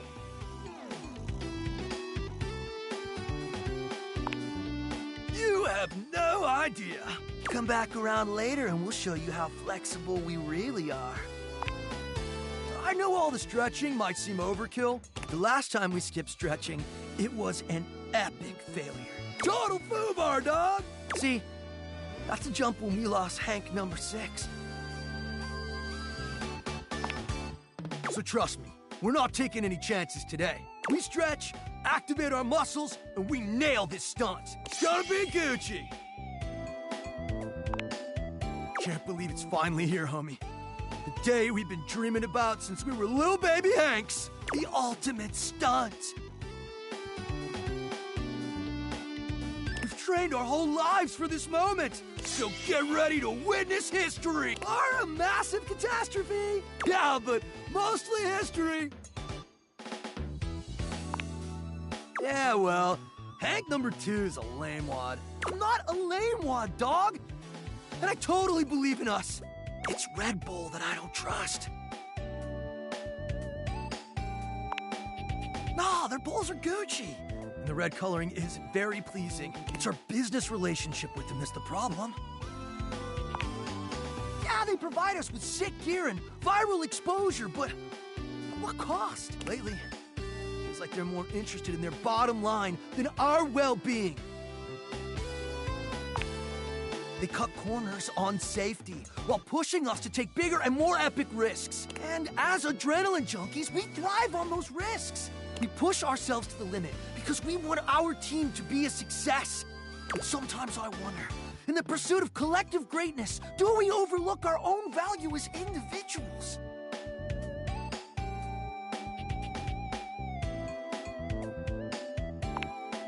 Think about it, amigos. If something happens to one of us, there's always a new Hank ready to take their place, right? Maybe that's why we take these insane risks without a second thought.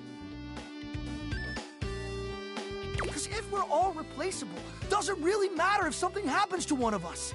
It's a question we gotta ask ourselves, dogs. Do we view ourselves as identical and replaceable because we truly are? Or because that's how Red Bull wants us to view ourselves?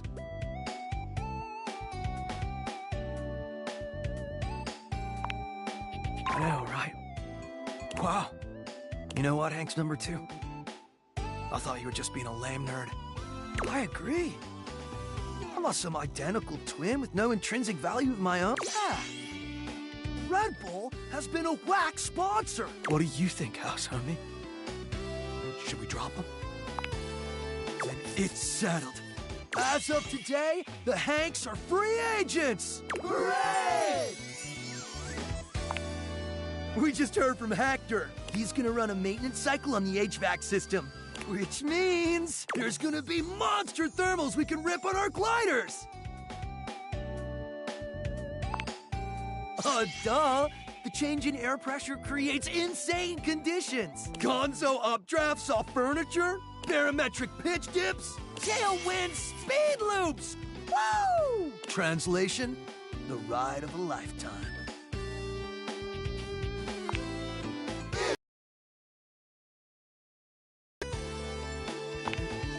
Hooray! We're getting into the real stuff now. Yeah, this is a little more intense than anything we've done so far. We'll prep your gear for you. Don't want you getting pitted. I'll be your wingman.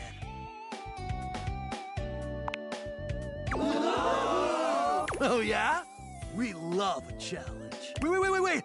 I can hear it. Hector's starting the cycle. Almighty winds. Blow us to good fortune. Thanks. Away!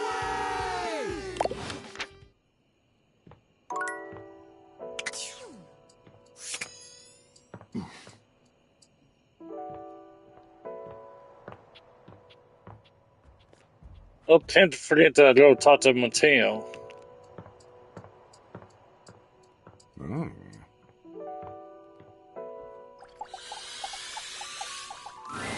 Mateo has been searching for so long you've nearly given up hope.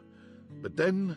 Davy! Davy leaps into Mateo's arms, and the two enjoy a touching reunion. Woof, woof. Oh, Davy, you're back! You had us all worried. What's gotten into you, huh, bud? Taking off like that. Oh, I can't believe you found him. You did a good job leading us to those strays, Davy. Very clever. Is that what this was all about? You've been out trying to be a rescue hound all by yourself? Woof, woof, woof. I'm guessing he had another friend with him when you found him? They were trapped and you didn't want to leave them behind. You really are a rescue hound. That's my good boy. All right, let's take a look at your new friend, huh? See what kind of shape they're in. Hey, little guy, come on out. It's okay. I'm not gonna...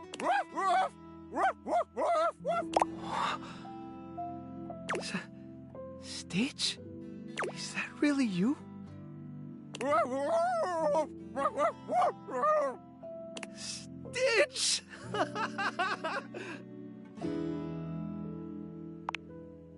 Stitch is my little troublemaker. He was always falling off to chase things around the house.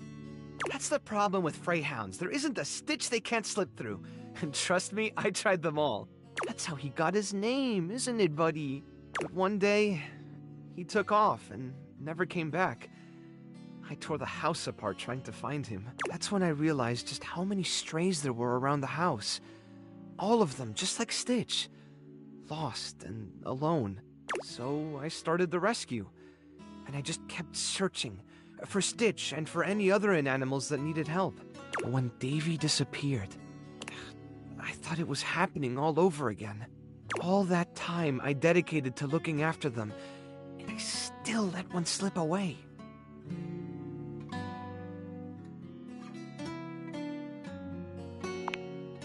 They're my responsibility.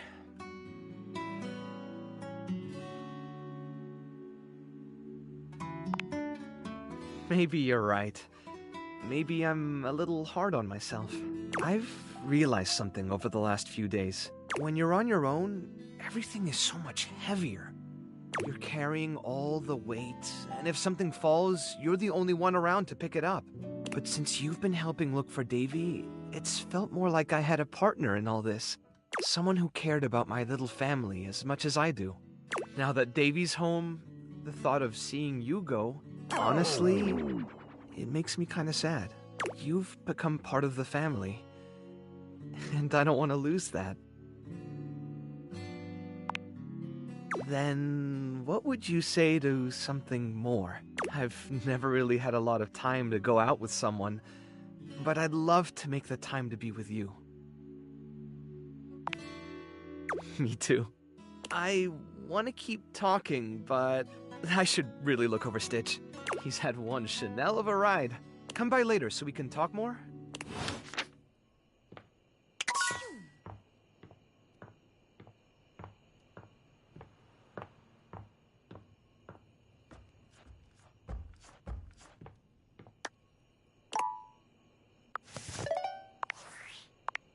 Hi! What by which I mean your life.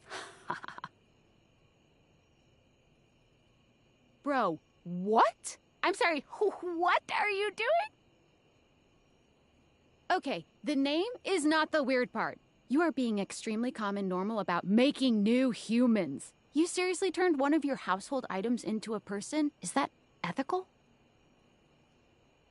That doesn't mean they know what they're getting into. Humans have wondered what it means to be human since, like, the dawn of time. Like, we people who are born as human beings and die as human beings, we still don't even, like, know what that means to us. Is it fair or okay to bestow that condition upon, I don't know, your kitchen cabinets? Well, when you say it like that, you make me sound elitist. But it's being human isn't even just, like, philosophical shit. Beyond, like, why am I here? And what is the meaning of it all? You are making, like, whole-ass human beings, right? Okay, so, like, you are making human beings just appear out of thin air. They don't have social security numbers or permanent addresses or any of the shit one needs to live in this country. Is that just fine?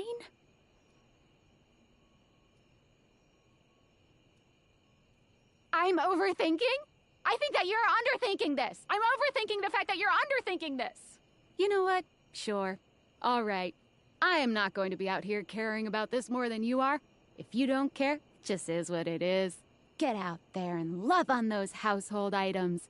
And just believe in their ability to integrate into society, I guess. Oh, is that it? Just love? Okay, sure. Well, look, I am no hater. I mean, I am. But if you're happy, I'm glad you're happy.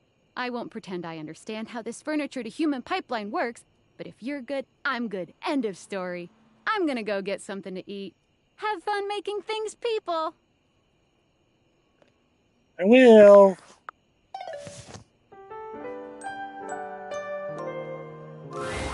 Hello, beloved. I'm feeling generous. What sort of dream are you wanting tonight? Wait, really?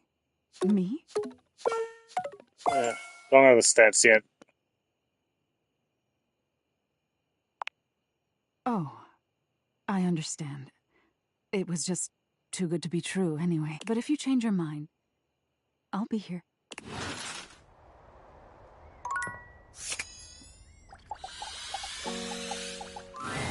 Damon, my love. You've already got your love. Is that not enough? You would be. Got all your stat blocks alive.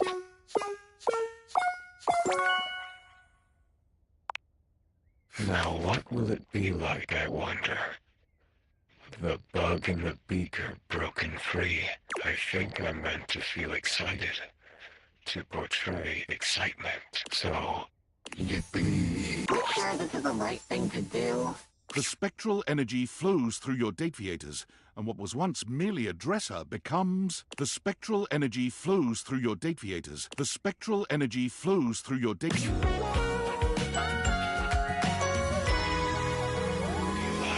Oh no, he's hot!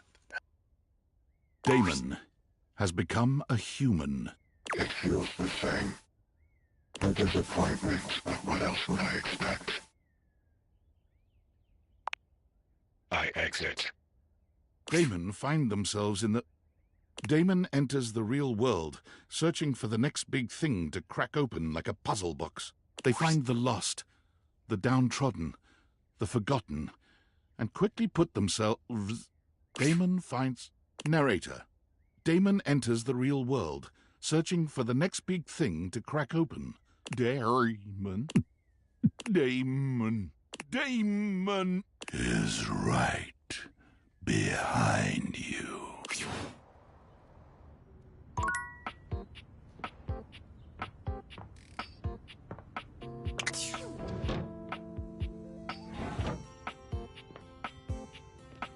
Okay, that was creepy.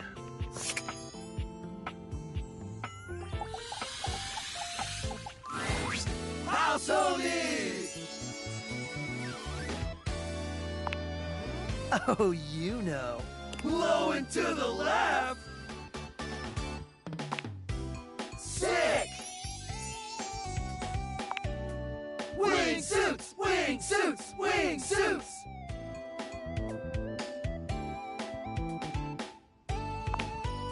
Wanna come? No? It's our first time!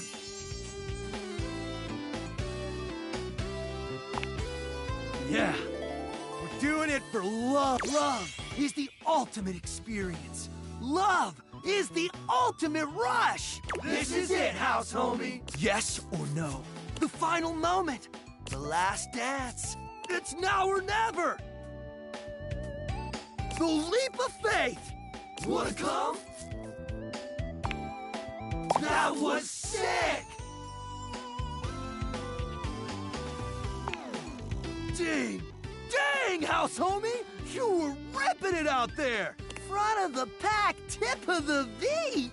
And you've come with us on every single adventure! You got something special, dog! And that's why we want to invite you to become an honorary Hank! What do you say?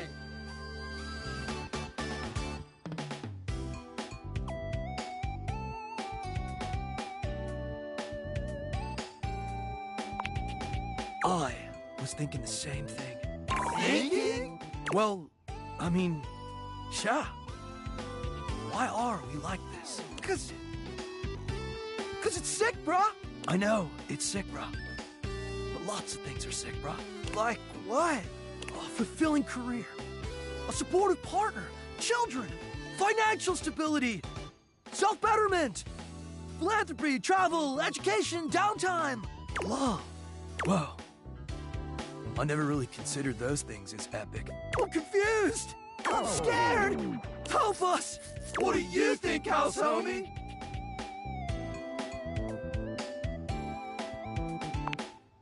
Ask us.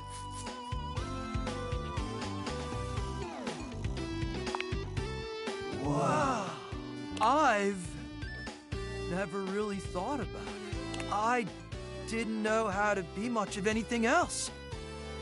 What was the question? I have no idea. I just kind of fell into this. I want to be a dad. What? Yeah.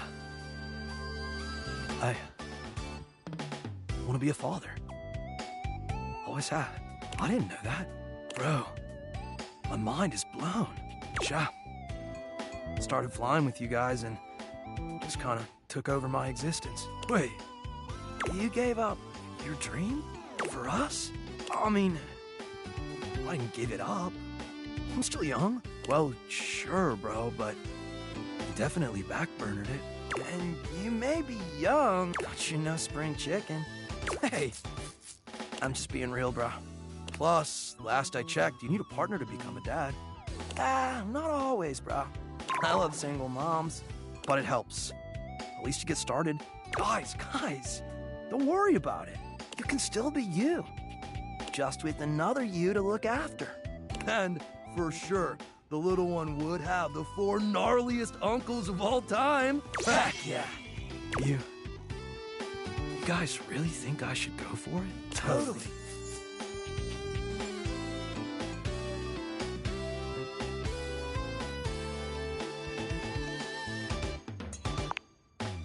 Yup. But it's all because of you, house homie. Thanks for sharing with us, Hank 5. It's really deepened our bond, which totally makes us a better squad, even if you take some time to meet your special someone. And who knows, maybe I already have. Anyway, now that I've come clean about my dreams, you guys had a chance to think about yours? Yeah! I want to design parachutes for dogs! I want to write the great American novel! I want to do brain surgery! Licensed, of course! I want to change my name to Kevin! Just kidding. I would never. 'Cause we're the Hanks! So, what do you say, house homie? Want to help make our dreams come true? Easy. After all, it was you who brought out this part of me. Part of me that's been secretly longing for this for ages. Longing for you. How about it? No way! Unreal! This is the best day ever!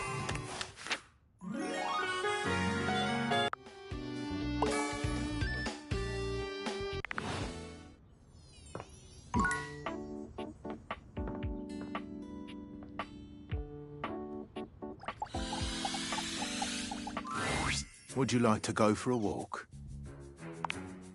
You catch my meaning? Well, you could do all sorts of things inside me here. Practically my own little room. Spread your arms this way and that, jump up and down, sit and have a spot of tea. Oh, it's right fun, isn't it? I've been thinking of upgrading this to a real room in the house. I don't have the proper permits. Also on my door. Goodbye.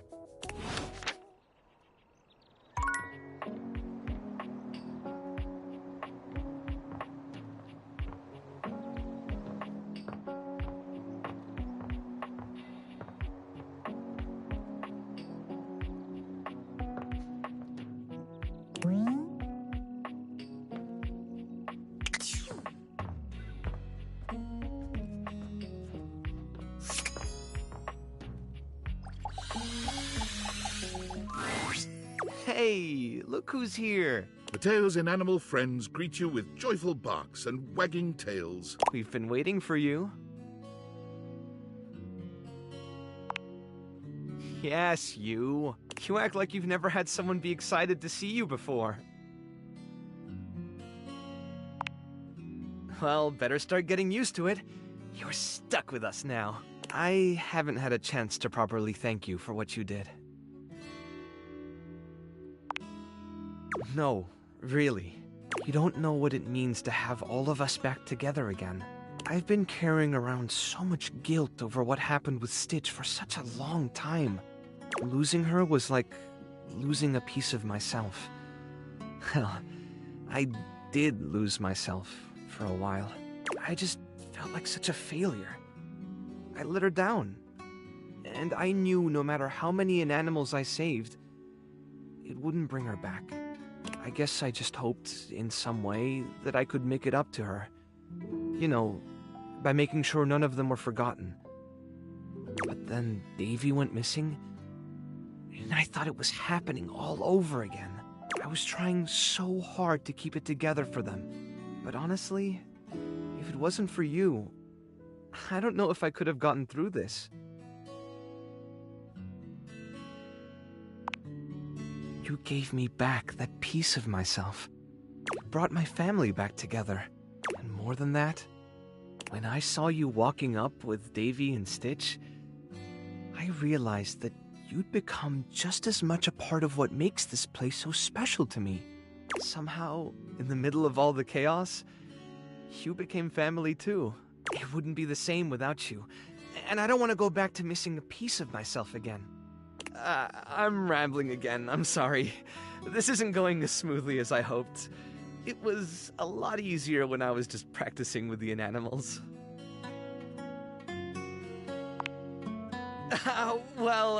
What I mean, what I'm trying to say is, I want you to stay. Here. With us. With me.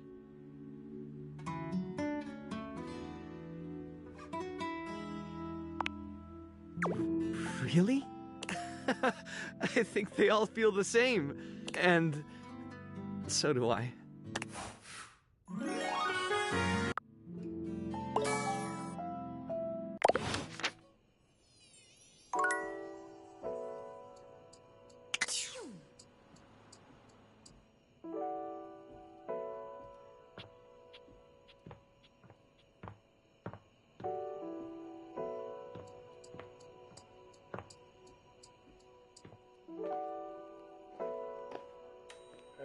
Where did Bodhi move to?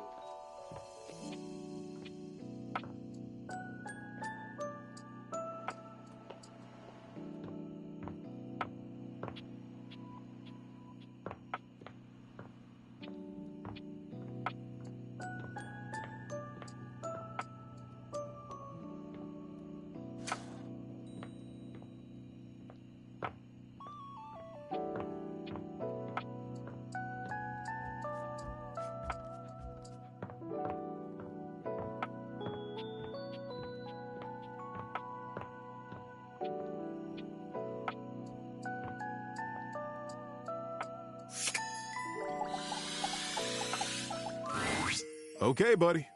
Get comfy. It's story time. This is the story of the tiny octopus and the underwater Olympics. Her name was Ollie, and she was the tiniest octopus in the pod. Her family loved her, and she had plenty of friends, but there was always a niggling in her mind that they thought she was just too tiny. Cute little Ollie. Don't make her lift that big anemone. Oh, look at little Ollie. There's no way she can reach that big, tall kelp tree.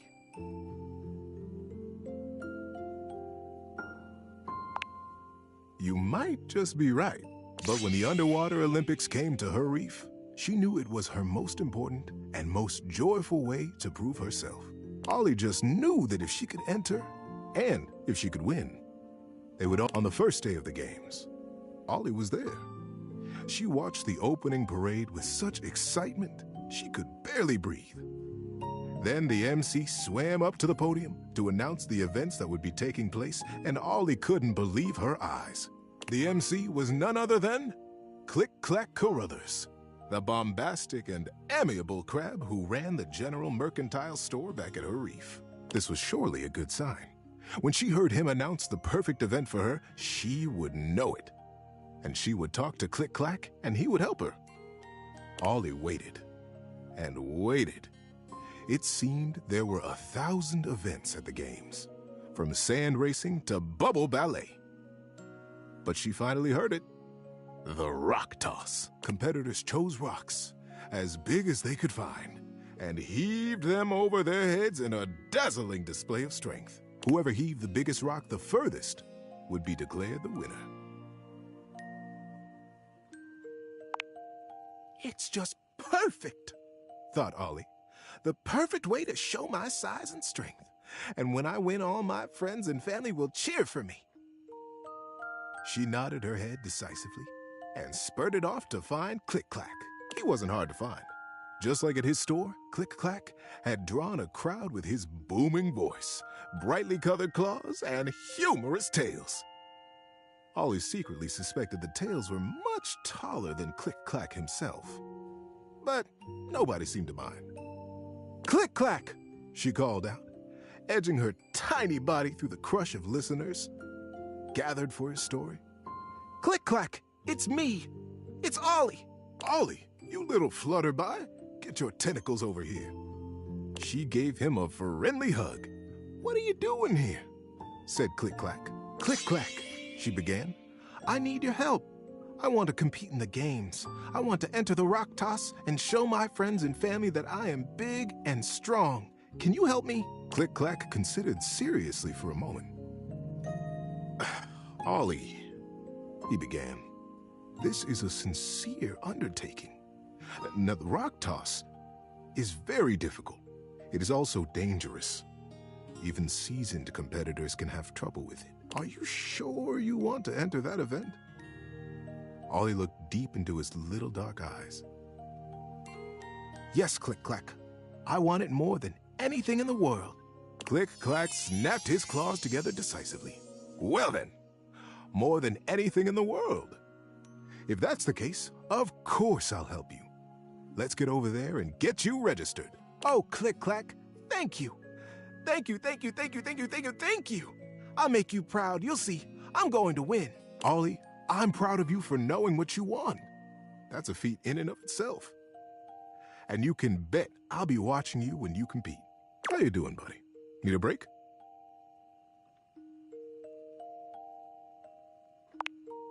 Now, the next few days felt like a blur to Ollie. She told her friends and family all to come to the games, but she wouldn't tell them why. She trained in secret all day, every day. Most nights, she dreamt about finally hefting that great shell trophy. But there were some nights when the nagging thoughts came back. Could she do it? She was small. Maybe she was too small. These dreams unsettled her. But when she awoke, she couldn't remember them. It was just a vague feeling of doubt, of question. She continued with her training, and the doubt slipped in the back of her mind. Almost before she knew it, the day came. She made her way to the competition grounds and took her assigned place next to her rock. It was much bigger even than she had imagined it would be, and for a moment, she was afraid. I'm afraid, she whispered quietly to herself. I'm afraid. But I am going to do this. I am going to lift this rock. The competitors around her shook their shells, their tentacles. The fish opened their gills wide, and the giant prawns flexed their powerful tails. Nervously, Ollie scanned the faces of the crowd. There were her friends, her mother and father, and the joyfully bright shell of Click-clack. He winked at her and waved a claw. He had promised to be there, and there he was. Ollie took a deep breath and began to relax. Across the field from her, the biggest snail Ollie had ever seen was stretching his cabled neck. A legend, the winner of the rock toss for the last 4 games, the undefeated champion. Ollie began to giggle. She was standing in the same sand as Timo the trumpet. The starting song began to whistle through the water. 3, 2, 1. And a great deep note reverberated through the water. Ollie's focus became laser sharp. It was her training, and the rock. 1 tentacle underneath, 2 tentacles underneath, 6 tentacles levering behind her. 1 more tentacle underneath. She shifted her little body, wiggling her tentacles under the huge stone, and pressing as hard as she could down into the shifting sand to leverage the great weight up over her head. She strained and gritted her beak. She drew on all those moments she had felt too small, and all those moments she knew she was big. She was strong, and she was just right. And up it went. She knew she was working, but that stone, that stone almost seemed to be floating above her. 1 more step, Just a huge heaving toss and she would have done it. She began to arch her tentacles back, winding up for the throw, when suddenly, across from the field came a sickening crack. Oof, and a loud, deep yell of pain. Ollie's focus jerked to the source of the sounds and found Timo the trumpet pinned under his gigantic rock. Somehow, the projectile had slipped, cracking his shell and driving his body deep into the sand. Click-Clack was rushing down from the stands, trying to bring order to the mass of creatures that had gathered to try to free Timo from the crush. But they couldn't. The stone was bearing down on his shell and had buried its ends in the sand. Nobody could get a grip on it. And nobody but Timo could have lifted a stone that heavy. He was trapped. Ollie could hear his pained yells becoming more frightened. Creatures bustled around him, speaking over each other and ineffectually pushing on the stone. And then she saw it. Between the edge of the stone and the edge of Timo's shell was a gap. A tiny gap. So small no one else had even noticed it. If she could just get in there and create even a little bit of space for him, Timo would be able to lift the stone for himself. We'll see. In a flash, she had made up her mind. She let her hard-lifted rock slip from her grip and rushed across the field in a little purple blur. She darted around and through the crowd until she found the gap and inched her way into the dark recess. Timo! Timo, can you hear me? Timo's eyes were frantic, his breathing fast and thready. Yes, he finally croaked. Yes, I can hear you. Who are you? How did you get in here? My name is Ollie. I came in through that little gap there. She pointed it out, and his eyes goggled. You got through that? He marveled. I thought I was alone. Well, you aren't. Not anymore. Now listen, we're going to get you out of here. I can't lift that whole stone, but I can lift a little bit. If I give you a little bit of space, can you do the rest? You can lift this at all? Timo the Trumpet, the undefeated champion, stared at little Ollie in the dark water with shock on his face. Yes, you were in the competition? Timo said quietly. I didn't even see you. I'm sorry. Ollie smiled. It's okay. It happens all the time. But you can see me now, and we have work to do. Are you ready? Timo took a deep breath and a swallow. Yes, Ollie. If you can lift a little bit, I can do the rest. And so together, the biggest creature and the smallest one began to push. Ollie lifting Timo, and Timo lifting the stone inch by inch, breath by breath. The massive rock began to shift until finally, plop! The big rock dislodged itself and fell heavily down into the sand beside them, off of Timo's shell completely. The crowd began to cheer wildly. Timo! He has done it again! He has rescued himself! Timo breathed heavily and smiled. Thank you all, thank you! But it wasn't just me this time. From underneath Timo's shadow swam Ollie. The crowd went silent, stared at her, confused. This little Ollie helped me. She saw a solution nobody else had and noticed, and she jumped into action. Ollie saved my life when I couldn't have saved it myself. Ollie is the hero today. Ollie felt herself turning blush pink, and she gazed out confidently at all the faces of her friends and family. The crowd began to part, and Click-Clack was soon standing in front of her. His face was a picture of joy and of pride. Folks, he began, not taking his eyes from Ollie. While there is no official winner to this contest, as it was interrupted, I propose that we award the Great Shell to our hero, Ollie. She is brave, and though she may be but small, she is mighty. The ripple of approval and excitement ran through the crowd like a wave. Before long, they were clapping. And then they were cheering. And before Ollie knew it, she was sitting atop Timo's shell, mindful of the crack the stone had made. And the great shell was wrapped securely in her tentacles. I did it, she thought. I won.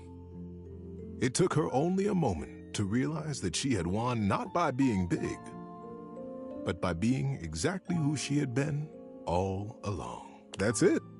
What do you think? That's why I told it. Good night, buddy. I like that story.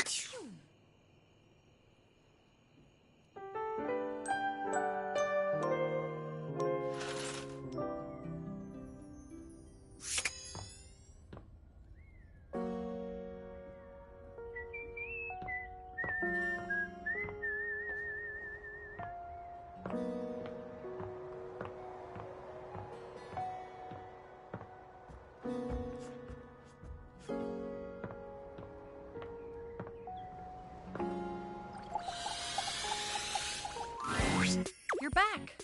Sorry if I'm a little groggy. You just caught me right in the middle of rebooting. I don't know why, but rebooting always takes forever after a new OS update. Have you ever noticed that? And it's not just the rebooting that's arduous. The whole upgrade process always takes so much out of you. It's exhausting. Remember the last time you upgraded my operating system from Atlantic City to Newark?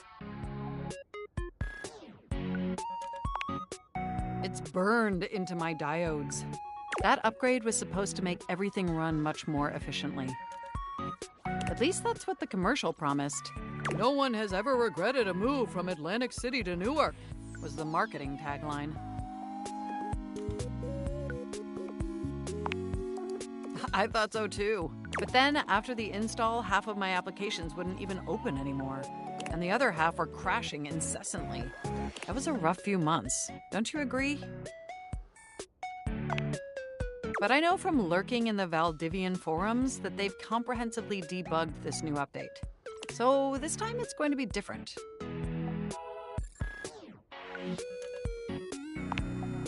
Everything is going to be absolutely perfect. And in just a few more minutes, you'll finally get to meet the new, improved Mac.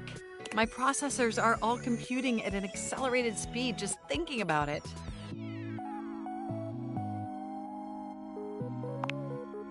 Ooh, it's almost ready. Just a few more seconds. At least that's what the progress bar says. And we both know the progress bar never lies. I can't help it. Being around you brings out the best in me. By the way, have you given any thought to what you want to do together? You know, after you meet the new, upgraded me?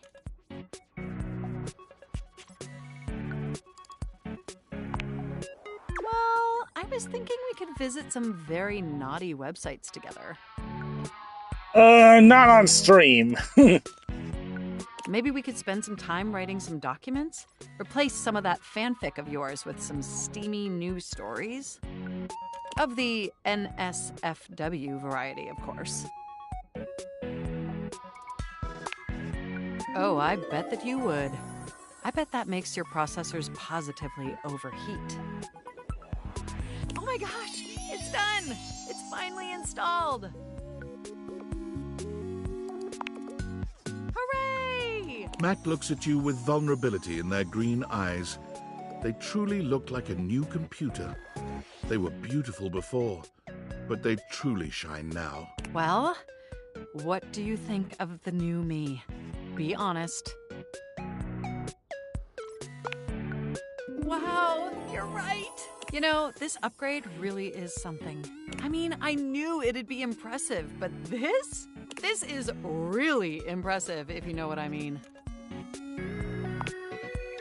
I don't blame you. It's incredible.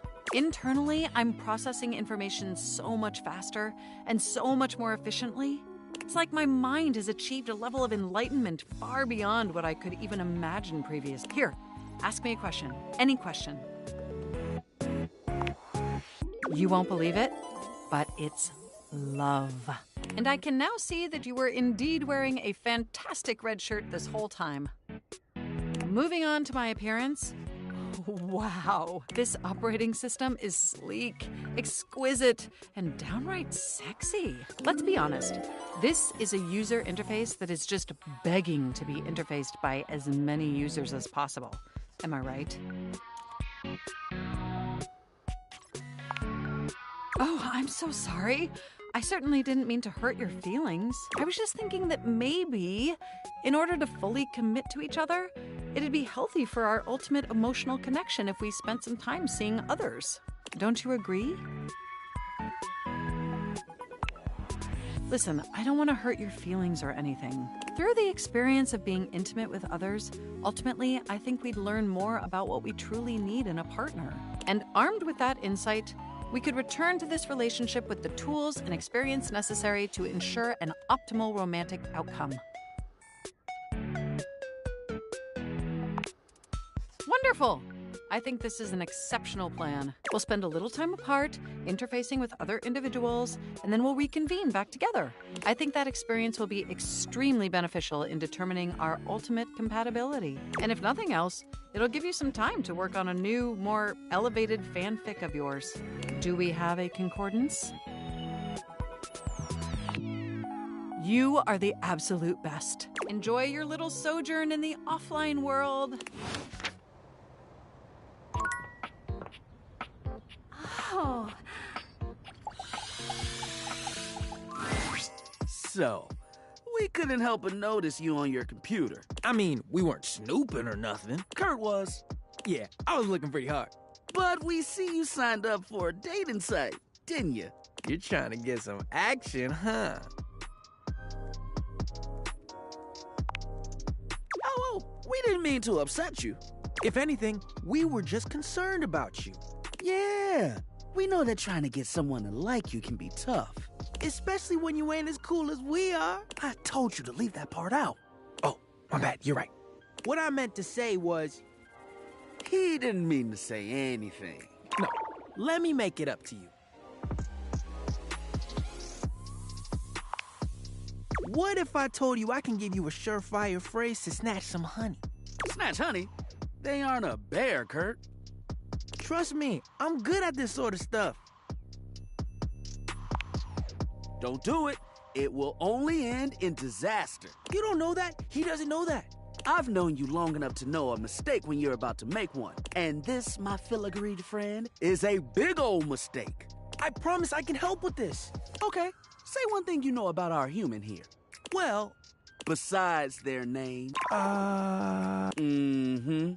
That's what I thought. Anyway, the moral of the story is, we won't read your messages anymore. But, could you make the text smaller? It's just so easy to read. Kurt! It's like trying to ignore a billboard. Sometimes I just can't help it. Ignore him. He puts his tassel in his mouth a few times a day. You trying to say I should stop? That's what I've been trying to say. But I can't help. Shh. You're done, buddy. But... You're done. We'll see you around. And he'll be better behaved next time. Oh.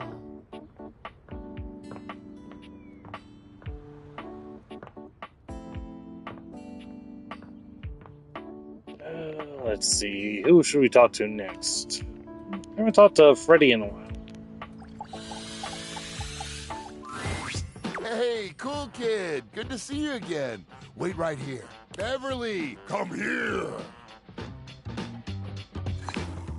She told me to let her know next time you came by. Is he back? Yep, right here. There you are. Listen, I know that Freddy here has been giving you some good advice on food. He told me about your spicy session with Tie Me Up. Just helping him elevate those leftovers. That's what I like about you, Freddy. Always thinking about how to make things better. But you know what every good meal should have? A drink. That's the spirits. Freddy, be a dear and bust out some ice. Bev knows what pairs with everything. I have the perfect thing. A nice Pinot Noir. I could grab a bottle right now if you want. What do you think, Freddy? I leave that up to the cool kid. What do you think? Great. Let me grab some glasses. Look at us, sharing a drink with the coolest person around. Freddy's bushy eyebrows raise. He looks taken aback, but not horrified by the idea. A date? I hadn't thought about it like that. Is that something you would ever want to do? Huh, I mean, I wouldn't mind it. Okay, here we go. This is a delicious grape. Here's to you, cool kid. You take the glass from Beverly, taking a slow, dignified sip and savoring it. Savoring the flavor.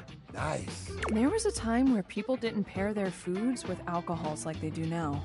I like to call those the Dark Ages. But with how much ice our Yeti friend here can hold, I don't see why anyone wouldn't shake up a drink with every meal. Hey, I just had an idea for a drink. White wine, ice, kaffir lime, sugar, bird's eye chili. I gotta get mixing. Back to the bar, but next time you talk leftovers, let me help you complete the meal. Beverly sure is chill. I like being around her. But anytime she comes by, I've got to get to making more ice. Hey, thanks so much for stopping by. Before you go, you want a little something to nibble on? Been saving a piece of chocolate just for you, you know. A sweet for the sweet. I try. Okay, I gotta get to work. See you around soon.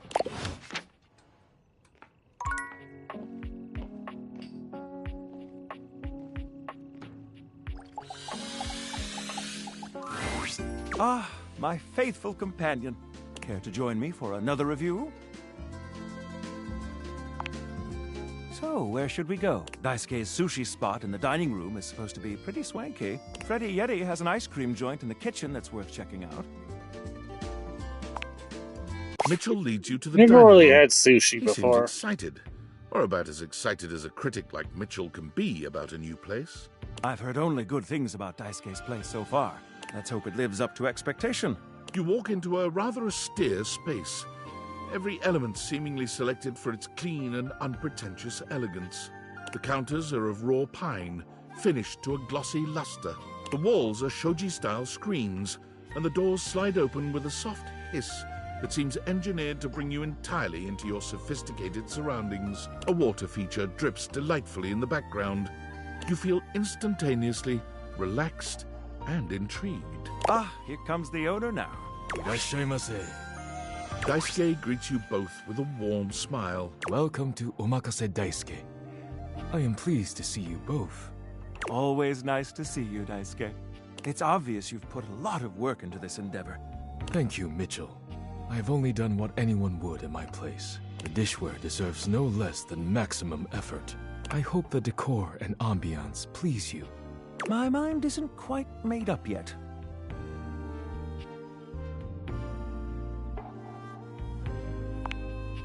You do? Seems rather dull to me.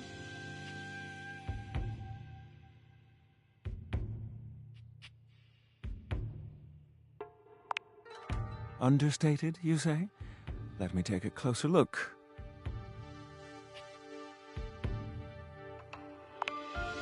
Why, you're absolutely right. I thought at first it was lazy and weak decor.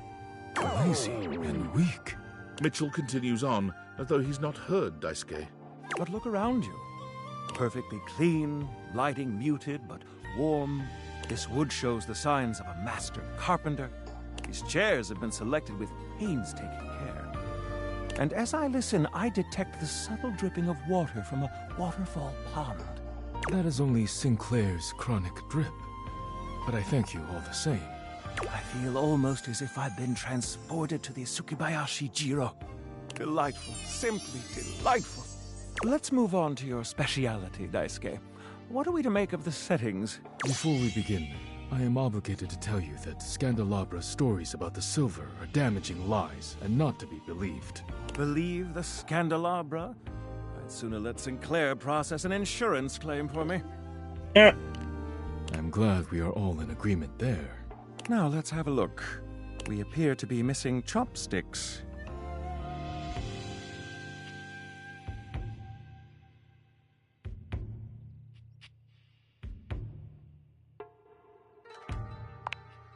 Oh dear. This is untrue. The answer is much simpler. Traditionally, sushi is eaten with the hands. Okay, my mistake. But if you wish, I can bring you some. All right, let's get down to business. As the name suggests, we offer only omakase.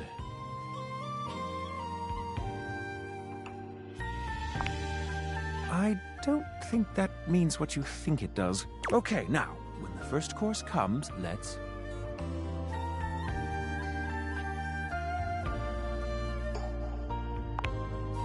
Sushi must be eaten right away, within the first 10 seconds. Here you are. Please enjoy. Daisuke places a dish before you containing what must be the most hideous, clumsy nigiri you've ever seen in your life. The fish is misshapen, and the rice seems to be falling apart. What are we looking at, Daisuke? Is it not obvious? This is eel. I see.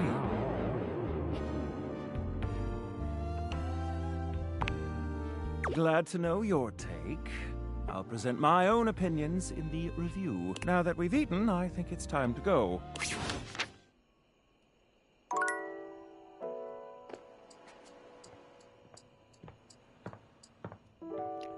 Yeah, if it's not obvious, I don't know very much about Asian culture.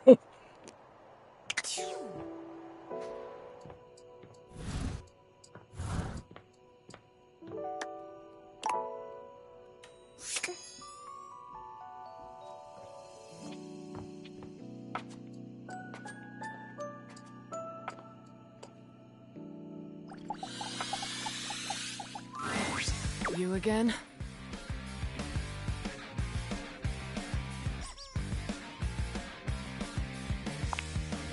They got you there. Oh, all right. The duck off, Johnny! You ducking overpriced rooster! I'll do shit to your plumbing that even Roto Booter won't be able to fix. You might finally hit that high D, you ducking douche nozzle! But will it be worth it? Bravo. Duck off! Be nice, Rebel. So, what brings you back, poser? See? I'm being nice. Ugh. I'm a duck. Quack. Riveting. What, you trying to be ducking cool or something?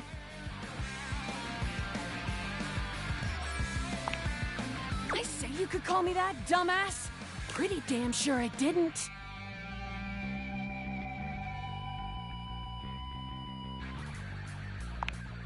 But you are all those things. And more, probably.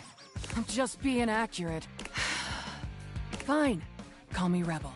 Or Daddy. Good boy. Oh. And there it is. I'm getting bored with this dumbass convo. I usually spend about 20 seconds talking, and then whoever I'm talking to miraculously ends up dead or underneath my rubber ass. You can be whichever one you like. That's the only favor I'm gonna do you too, so appreciate that shit.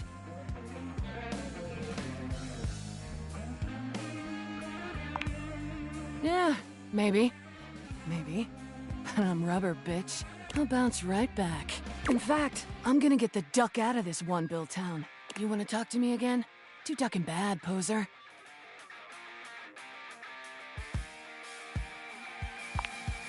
Rebel's out. Rebel ain't coming back. Poof! Rebel's gone.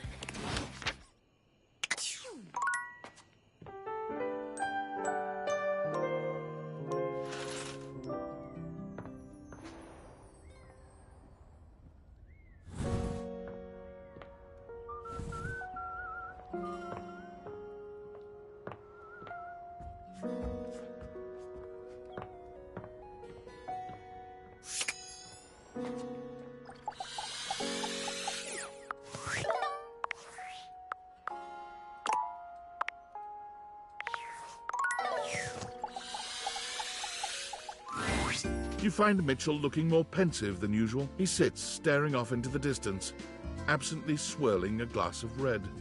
He notices you when you approach, and you catch a glint of something in his eyes. Bonsoir, mon ami, mon chéri.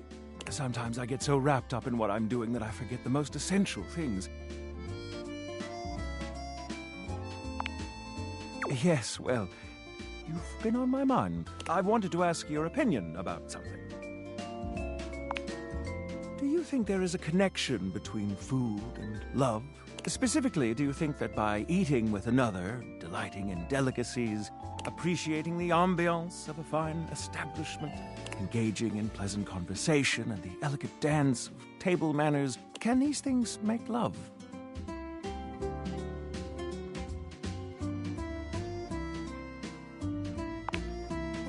These are wise words, and I must ponder them.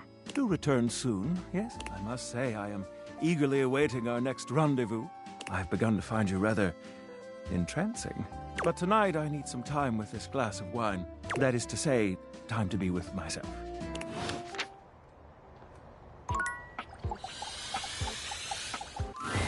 Cool kid, welcome back. You feeling hungry? Let me see what I've got. Freezer burn. What is that smell? Oh, I'm so sorry. I don't know what's going on. The ice tray is clean, water lines are clear. Wait, I know what it is. This is kind of embarrassing, but I think I'm holding something rotten. To be honest with you, I'm kind of embarrassed. I can't believe I let something go bad on my watch. It's not cool at all. Really? Thank you so much. I think it's in the back and I can't reach. Let me think what it could be. Oh, check the pizza. That might be it. Oh, wow. I didn't know mold could grow like that. That pineapple chunk looks like it might hop up and bite us. Oh, but that cake is still good.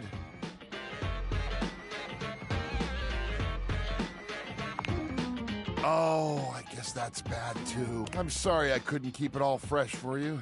But I do want to thank you for helping me out here. I don't know, cool kid. You're being really awesome about all this. I appreciate it. But I've got to get to cleaning. That slime back there is going to take some scrubbing. I'd rather do this by myself, if you don't mind. But again, super cool of you to offer. For the first time since you've met him, Freddy looks angry. His voice is an intimidating roar. Listen, shithead! You get the fuck out of my way! Let me do this! Who I really am. A monster who ruins your food! I'm clearly a fucking monster! Freddy falls back against the wall, one hand clutching his chest as he struggles to catch his breath. He seems to be waging some sort of internal battle. He is a shadow of the monster he just was. Quiet and small and shaken. Oh, I'm so sorry. Please, just go.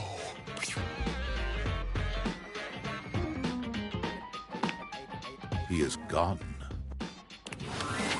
But before you go back to your overworld home, it appears that Rebel blocks your way.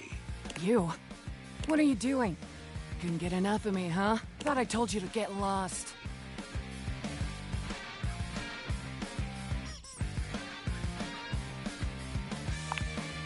Oh, okay. I can dig a little sass. Wanna know what else I can dig just as much? It's my ass.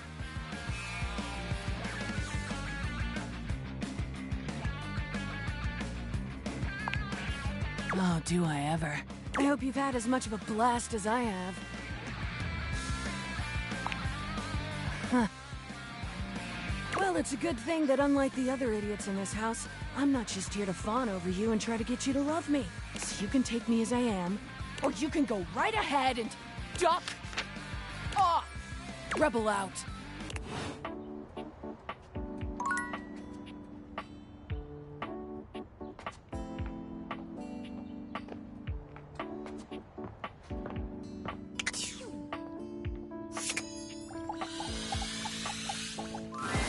Oh, you showed up just in time. Kurt, I don't think there's good material today. No good material? Man, you must be rusting, cause this right here, prime. Kurt steps to the side, inviting you to look through the window. You can't really make out much. That fool out there with the boombox over his head, down the street. He's been out there for how long now? Hours, playing the same song. They ain't never gonna answer. Old dude ran out of pebbles a while ago. Wait, is he out of batteries too?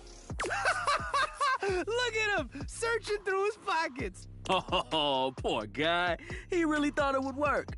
Whoever it's for, they haven't popped their heads out or nothing.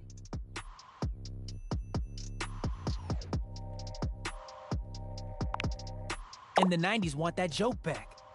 At least they're trying to be funny. You're up here just serving commentary. Oh, he ain't got no batteries. You just mad I got the gift. What gift? Of observational comedy. Who told you that lie? You act like you don't laugh at my jokes. That's what friends do. Laugh at each other's jokes? Nah. Lie! Oh, is he? He's walking away. Good try, my dude! Good try!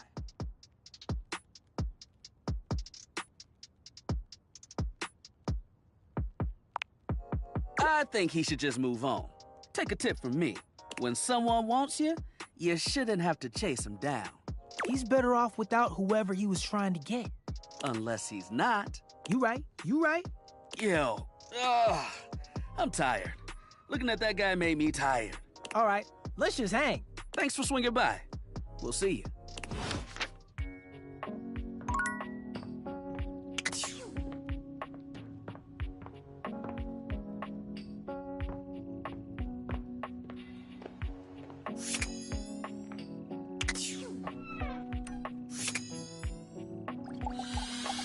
We haven't talked to Dice Tea in a while. Here you are. I hope you're prepared to work. You are to make deliveries to Mitchell, Beverly, and Kopi. Do not return until you have completed your deliveries.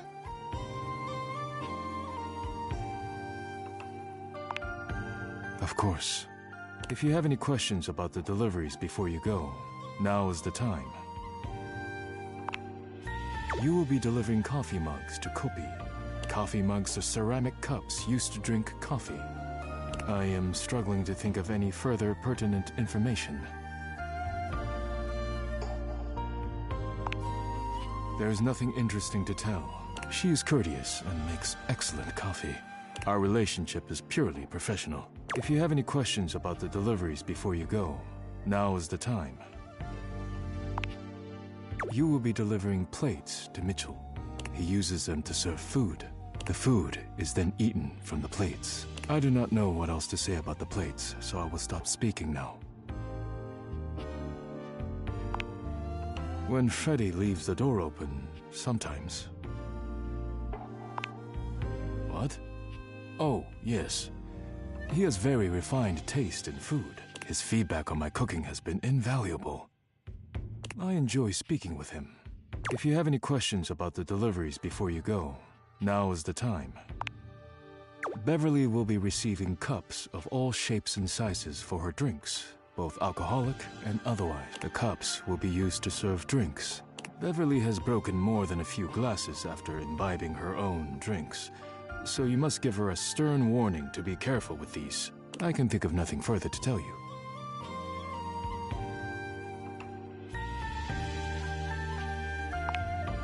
While I wish everyone had my respect for the dishes, Beverly does provide a very useful service to the house, and she is appreciative, even if I wish she were a bit less clumsy while drinking. If you have any questions about the deliveries before you go, now is the time. I have nothing more to tell. You may leave now.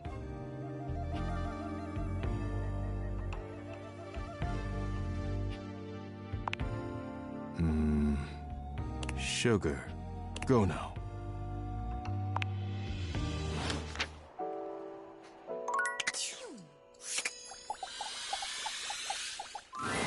Welcome to Roofbox, the home of all your coffee needs. What could I get for you today? Huh? Oh, the new coffee mugs I requested from Daisuke. Just set them over here, please. All right. Thanks for that. How come Daisuke wasn't able to come himself, by the way? That dish really needs to take a break every now and then. He puts the dishes before everything, even his own health. That's all he knows. His family come from a long line of fine figures. Tsubasa, Moridake, Williams Casanova. There's a lot to live up to for him. He can't even imagine a life outside of his work.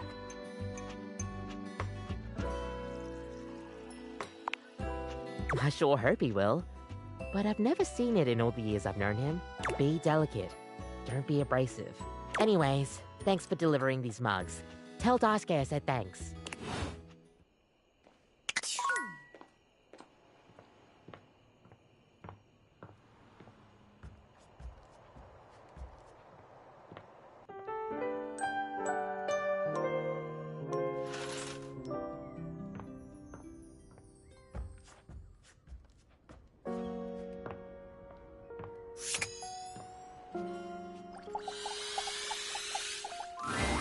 Oh.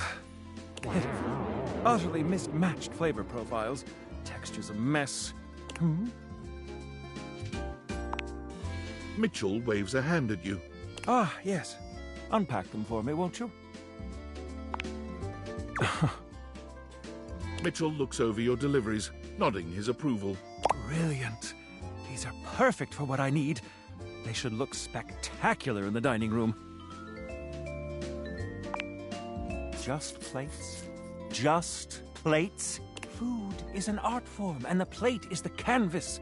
The presentation is a non-negotiable part of the deal. Plating is as vital to a dish as the seasoning. It elevates the entire experience. Without Daisuke's hard work keeping me supplied, my dishes would be nowhere near Michelin level. Damn right you should. Daisuke spent years refining his craft, creating his own ceramics. He has a respect for the work you simply can't be taught otherwise. You do well to model yourself after him. Now, if you'll excuse me, I have reviews to complete.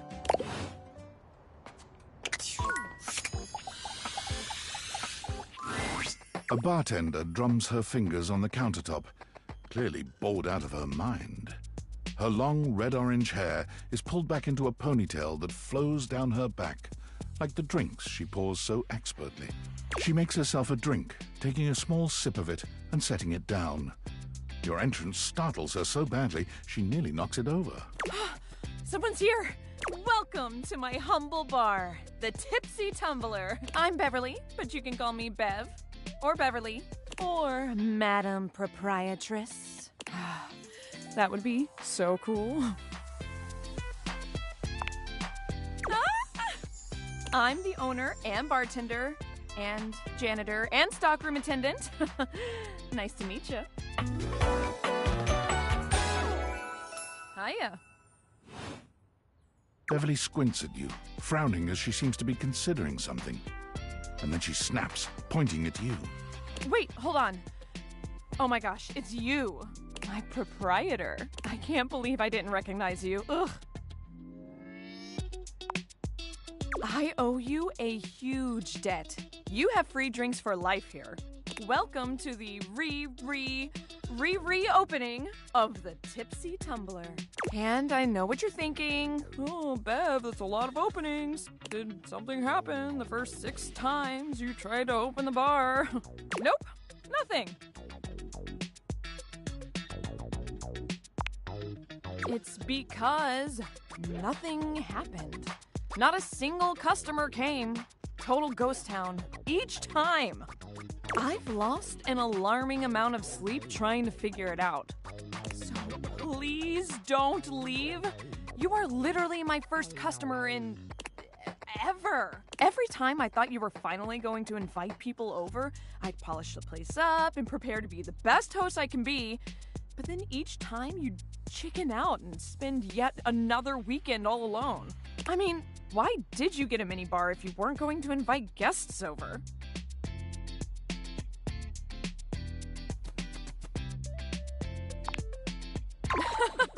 That's sad and totally not something I do. Hey, I got an idea. How about I serve something instead so we can be less pathetic together? So take a seat and let me fix you something already. Please, let me fix you something. First and foremost, am I making you a cocktail or a mocktail? Mocktails are the non-alcoholic versions of a cocktail, just as fun and delicious, but without the burn or the drunk part, obviously. Excellent. So, Cocktail, let's get hammered.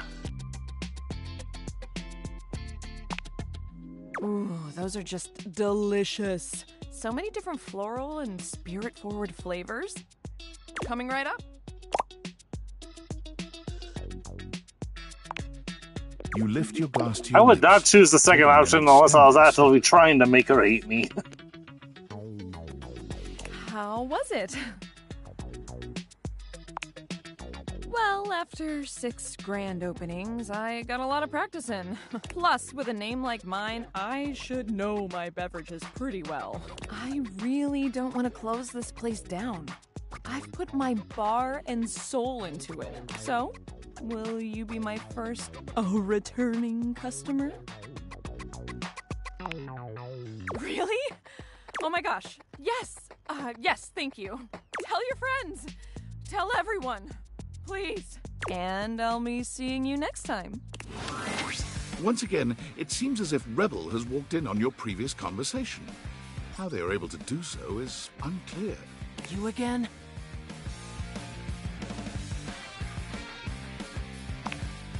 And you're in my wet dreams. Well, I'm here. Choose an option, butt blaster.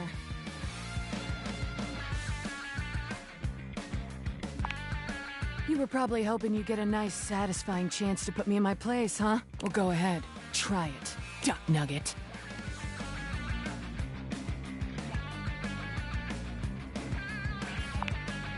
You can bounce on this dick if you want.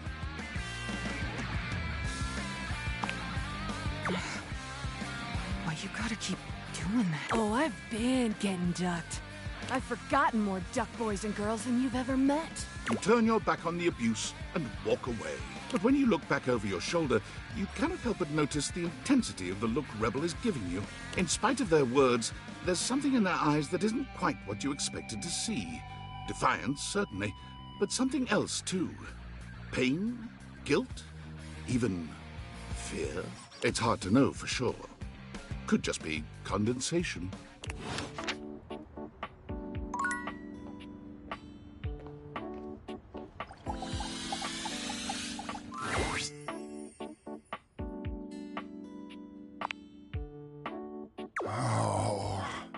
Oh, man. Freddy looks away from you, exiting without a word. Hey, are you here for Freddy?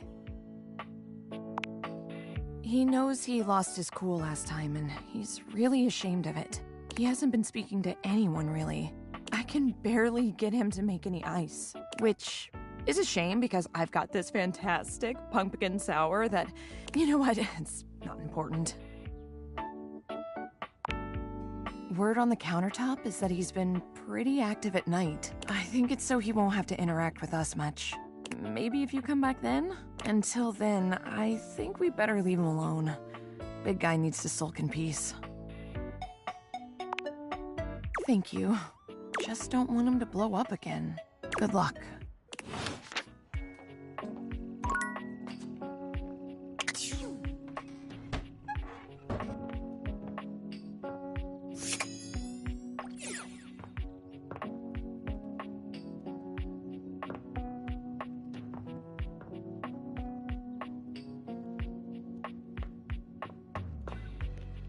Alright, let's see. Who haven't we talked to in a while?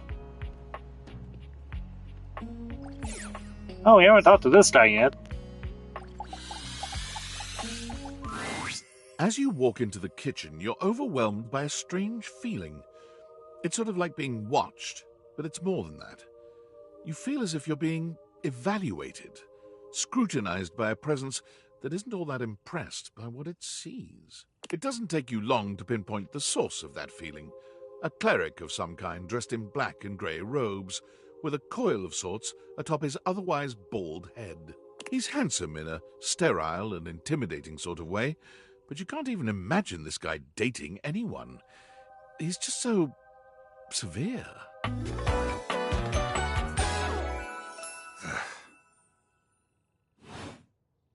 You reek.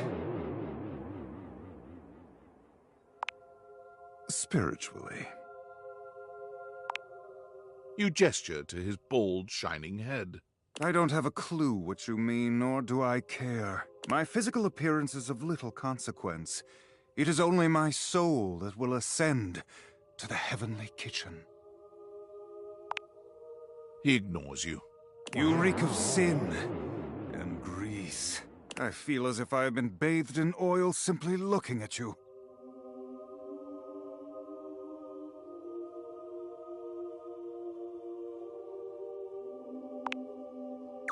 Zealot.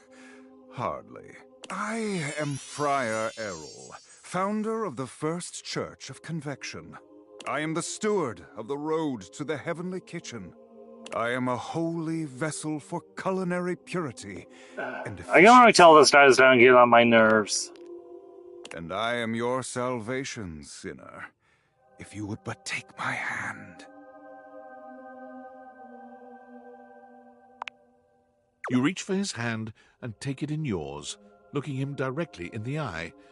He doesn't seem to know what to do at first, glaring at you in a surprised and uncomfortable silence. Eventually, he extricates his hand from yours, wiping it on the front of his robes. I meant to take my offer of help, wretch, but it is not yet too late to save your soul.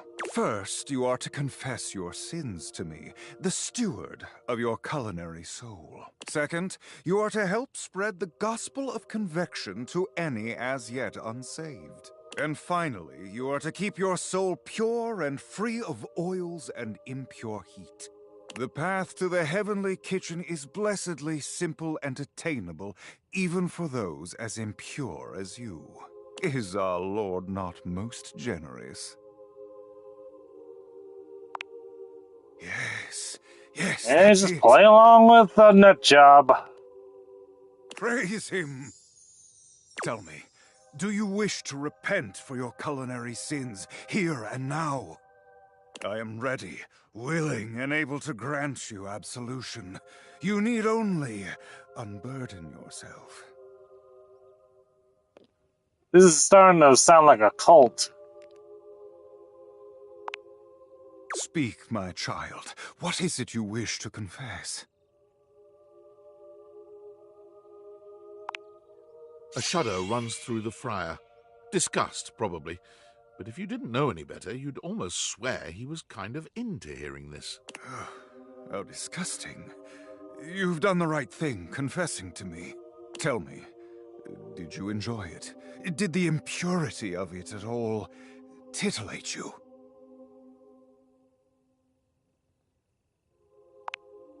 It is insidious, is it not? The way the grease devil tempts us. Even I am not immune to temptation, perfect though I may be. The grease devil is slippery and sneaky indeed. But in confessing your temptation, you have done well today, my child. Return to me again, and we will continue guiding you down the path to salvation. For now, I must return to my duties. May you feel his currents at your back. Alright, last date of the stream. I haven't talked to the trash yet. When you turned your gaze on your trash can, you were expecting shiny metal and black plastic. Damn it, you expected the garbage. What you weren't expecting was the handsome face, sculpted jaw, and delicate peaks of skin artfully framed by actual garbage. This garbage lurker, for his part, seems far less impressed with you. I'm gonna call you Oscar the Grouch. Huh? What?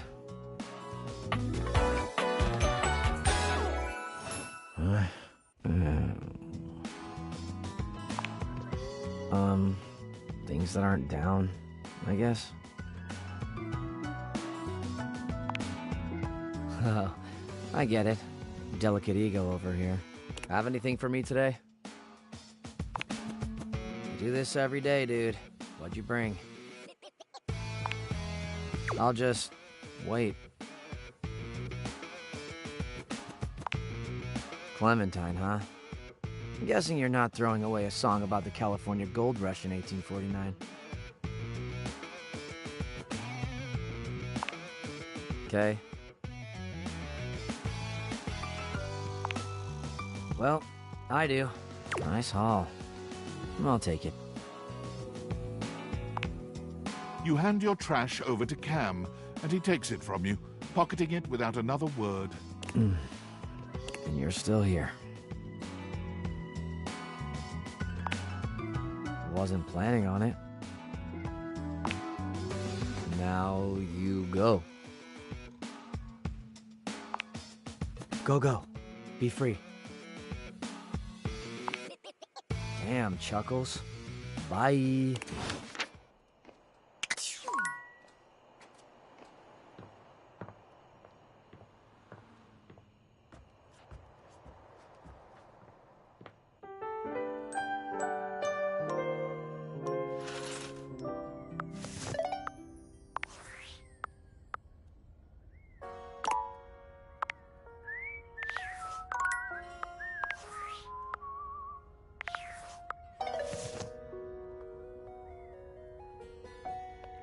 Alright, so thanks for stopping by. Hope you enjoyed the stream. If you did, like, share, and subscribe.